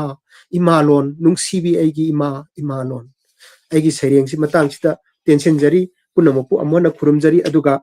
closing remark koina aina thamjarabada oja ngasai ekoi gi leiriba imalon gi malengi imalon gi numit haidana laibase masida ekoi gi imalon si masi saukhatna nabagi damakta ekoi honaba aduda khangdaba yade prithvi gi ekoi gi globalization gi sida ekoi hindi lon khangdaba yade Bengali lon khangdaba yade Assamese lon khangdaba yade English lon khangdaba yade natragadi ekoina male mase joy tobu ngamoidoribani tabudabu ngasai it is okay to be proud of your good English but don't be proud of being poor at your mother tongue. Only the scum of the art do that. Manasa Rao, ekoi Sarlus na America gi scholar mana harambani nang na English ngang ba yam na hai habdo yam pai Hindi ngang ba yam na hai habdo yam pai Assamese pakka da hai habdo yam pai to the bu don't be proud of being poor at your mother tongue. Nang gi namalon da nang haite ngang ba hite Delhi da sahi ama leiruraga Canada da sahi tara leiraga imaron je aise haitrabani imalon kamai ngang duino ne na haiba se masida imalon sidai da ngang ba hiti hairaga lemjaba pungjaba oitaragadi only the scum of the art do that adugumba prithvigi kanadraba adugumba aremba khak oiraba mioising kaktana madu mamalon bu mamalon imalon haibase imana ningthada ekoigi pamba matamda ngangak palol adubani imalon haribase aiduna imalon bu nungsiba haibase apokpi imabu nungsibani apokpi imabu nungsiba haibase imalai pak iramdam bu nungsibani imalai pak iramdam nungsiba haibase male masibu nungsibagi sapsaba sinthaduni haiduna ekoina phawi maramaduna imalon se ngasi haiba numisidagi ekoi oja promote sembiriba ekoi online gi platform asibu yengbiriba male gi mafam khudimukta leibiriba sing manipuri lon bu nungsiba manipuri lon khaktanate magi masa gi mama lon bu nungsiba mama bu nungsiba mama amana pokpa masa khudimukna asiguma mama lon adubu khaina nungsiduna mama lon bu yokhatna ba mama lon bu kawdana bagi damukta honabiu haiba message ase ngasi gi ekoi gi live platform ekoi streaming platform asi khudong jaba laujaraga miyang gi mafamda ihakna kok nonjana ekoi haijari haidana thamjari Thagachere oja amukashu akoi shu ikai khumnajari tabutabu ngasai pung ani ga minute tara hinjalaye oja shu matam se pung ani oja hodokpagi hore minute pung ahum muksu oja ga koi phabinare se so yamna mayam musum ko thagachari oja Shyam koi madam Bijoya madam Rumita amuk galona koi sida charu ya biramba koi oja Sonaton dugalona asida koi audience ona yengbiriba Bangladesh Assam Tripura Manipur koi North America dagi sujauri even koi Canada su Korea gi adugagi Europe ki mafam ka ade su yakpa aduga lona na Middle East haina khangna riba Arab Emirat Dubai gi keno su audience kar su yauri so ngasi matam gi matungina maitai lon ngangba akoi malem sinthung na sandoe aduraga su lon sina koi naksan halli ngasi oja Manipur dagi oja Shyam na Guwahati dagi natro amana Dhaka dagi amana Bangladesh dagi amana Australia dagi smain taw koi marmakta koi punba ngamba sisu koi asi technology gi chawraba thodang ni adugu technology sina su amkamuk ngasai harba English natragan ato keno de mu thaina puhibagi lei to asi gi marak si koi iroiba heiba tamba ma iroiba heiba ma chang koi ma koi iroiba heiba hingna leiba haise iroiba heiba haga hingna leiba haise imalon de isagi nat asibu hinganduna thambaduni haina khanje to asigi demakta ne koi mayam hona jariba se so mukasu yengbiriba aduga loinana sega saru yabiriba like share comment tobri puna mukusu akoi Manipuri Mirror team gi makaidagi amukasu hana thagachari ikai khumnajari koi Manipuri Mirror team maruoina koi Bangladesh ta lakpa Bangladesh gi lakpa haitare maruoina panda leba North America da America Canada leba koi na harol kana sinja beni aduga loinana Bangladesh ta gisu koi tamang birei Manipur da gisu koi team masam lei Assam da gisu Tripura da gisu khara sum I pau phauna ba dedi keno to ba sigi keno koi kai hatare technical team ma haitare smain leira koi ngamjaba mawong da koi na sum online gi mai kai da keno news maruoina koi culture loan sport aduga positive haitare koi adugumba news su ko amani sum ko puthoi aduga lainabagi keno khudong chawdi sum lojei loinana koi virtual gi malemda koi gi keno si khara lei hona baina koi narrative haitare sagat pasi koi vocal oiba aduga loinana hojiti like su pabagi keno si dikharak pa aduga koi keno oina audience audio keno audio visual na pamnirakpa adudagi ne akoina asigumba kogi virtual online discussion gi keno si sum khar lauba adaga site tagi oiba khori role go oiba thogdam ka su laujabani to asi haraga ngasigi thoromasi asidei sida losanjare imalon na yai phare amasung meiteilon prithibi haidi malem chintungna sandokpo oirasnu haraga mayamdagi kainaba yathe nijari thagachari mayambo Kuramjari.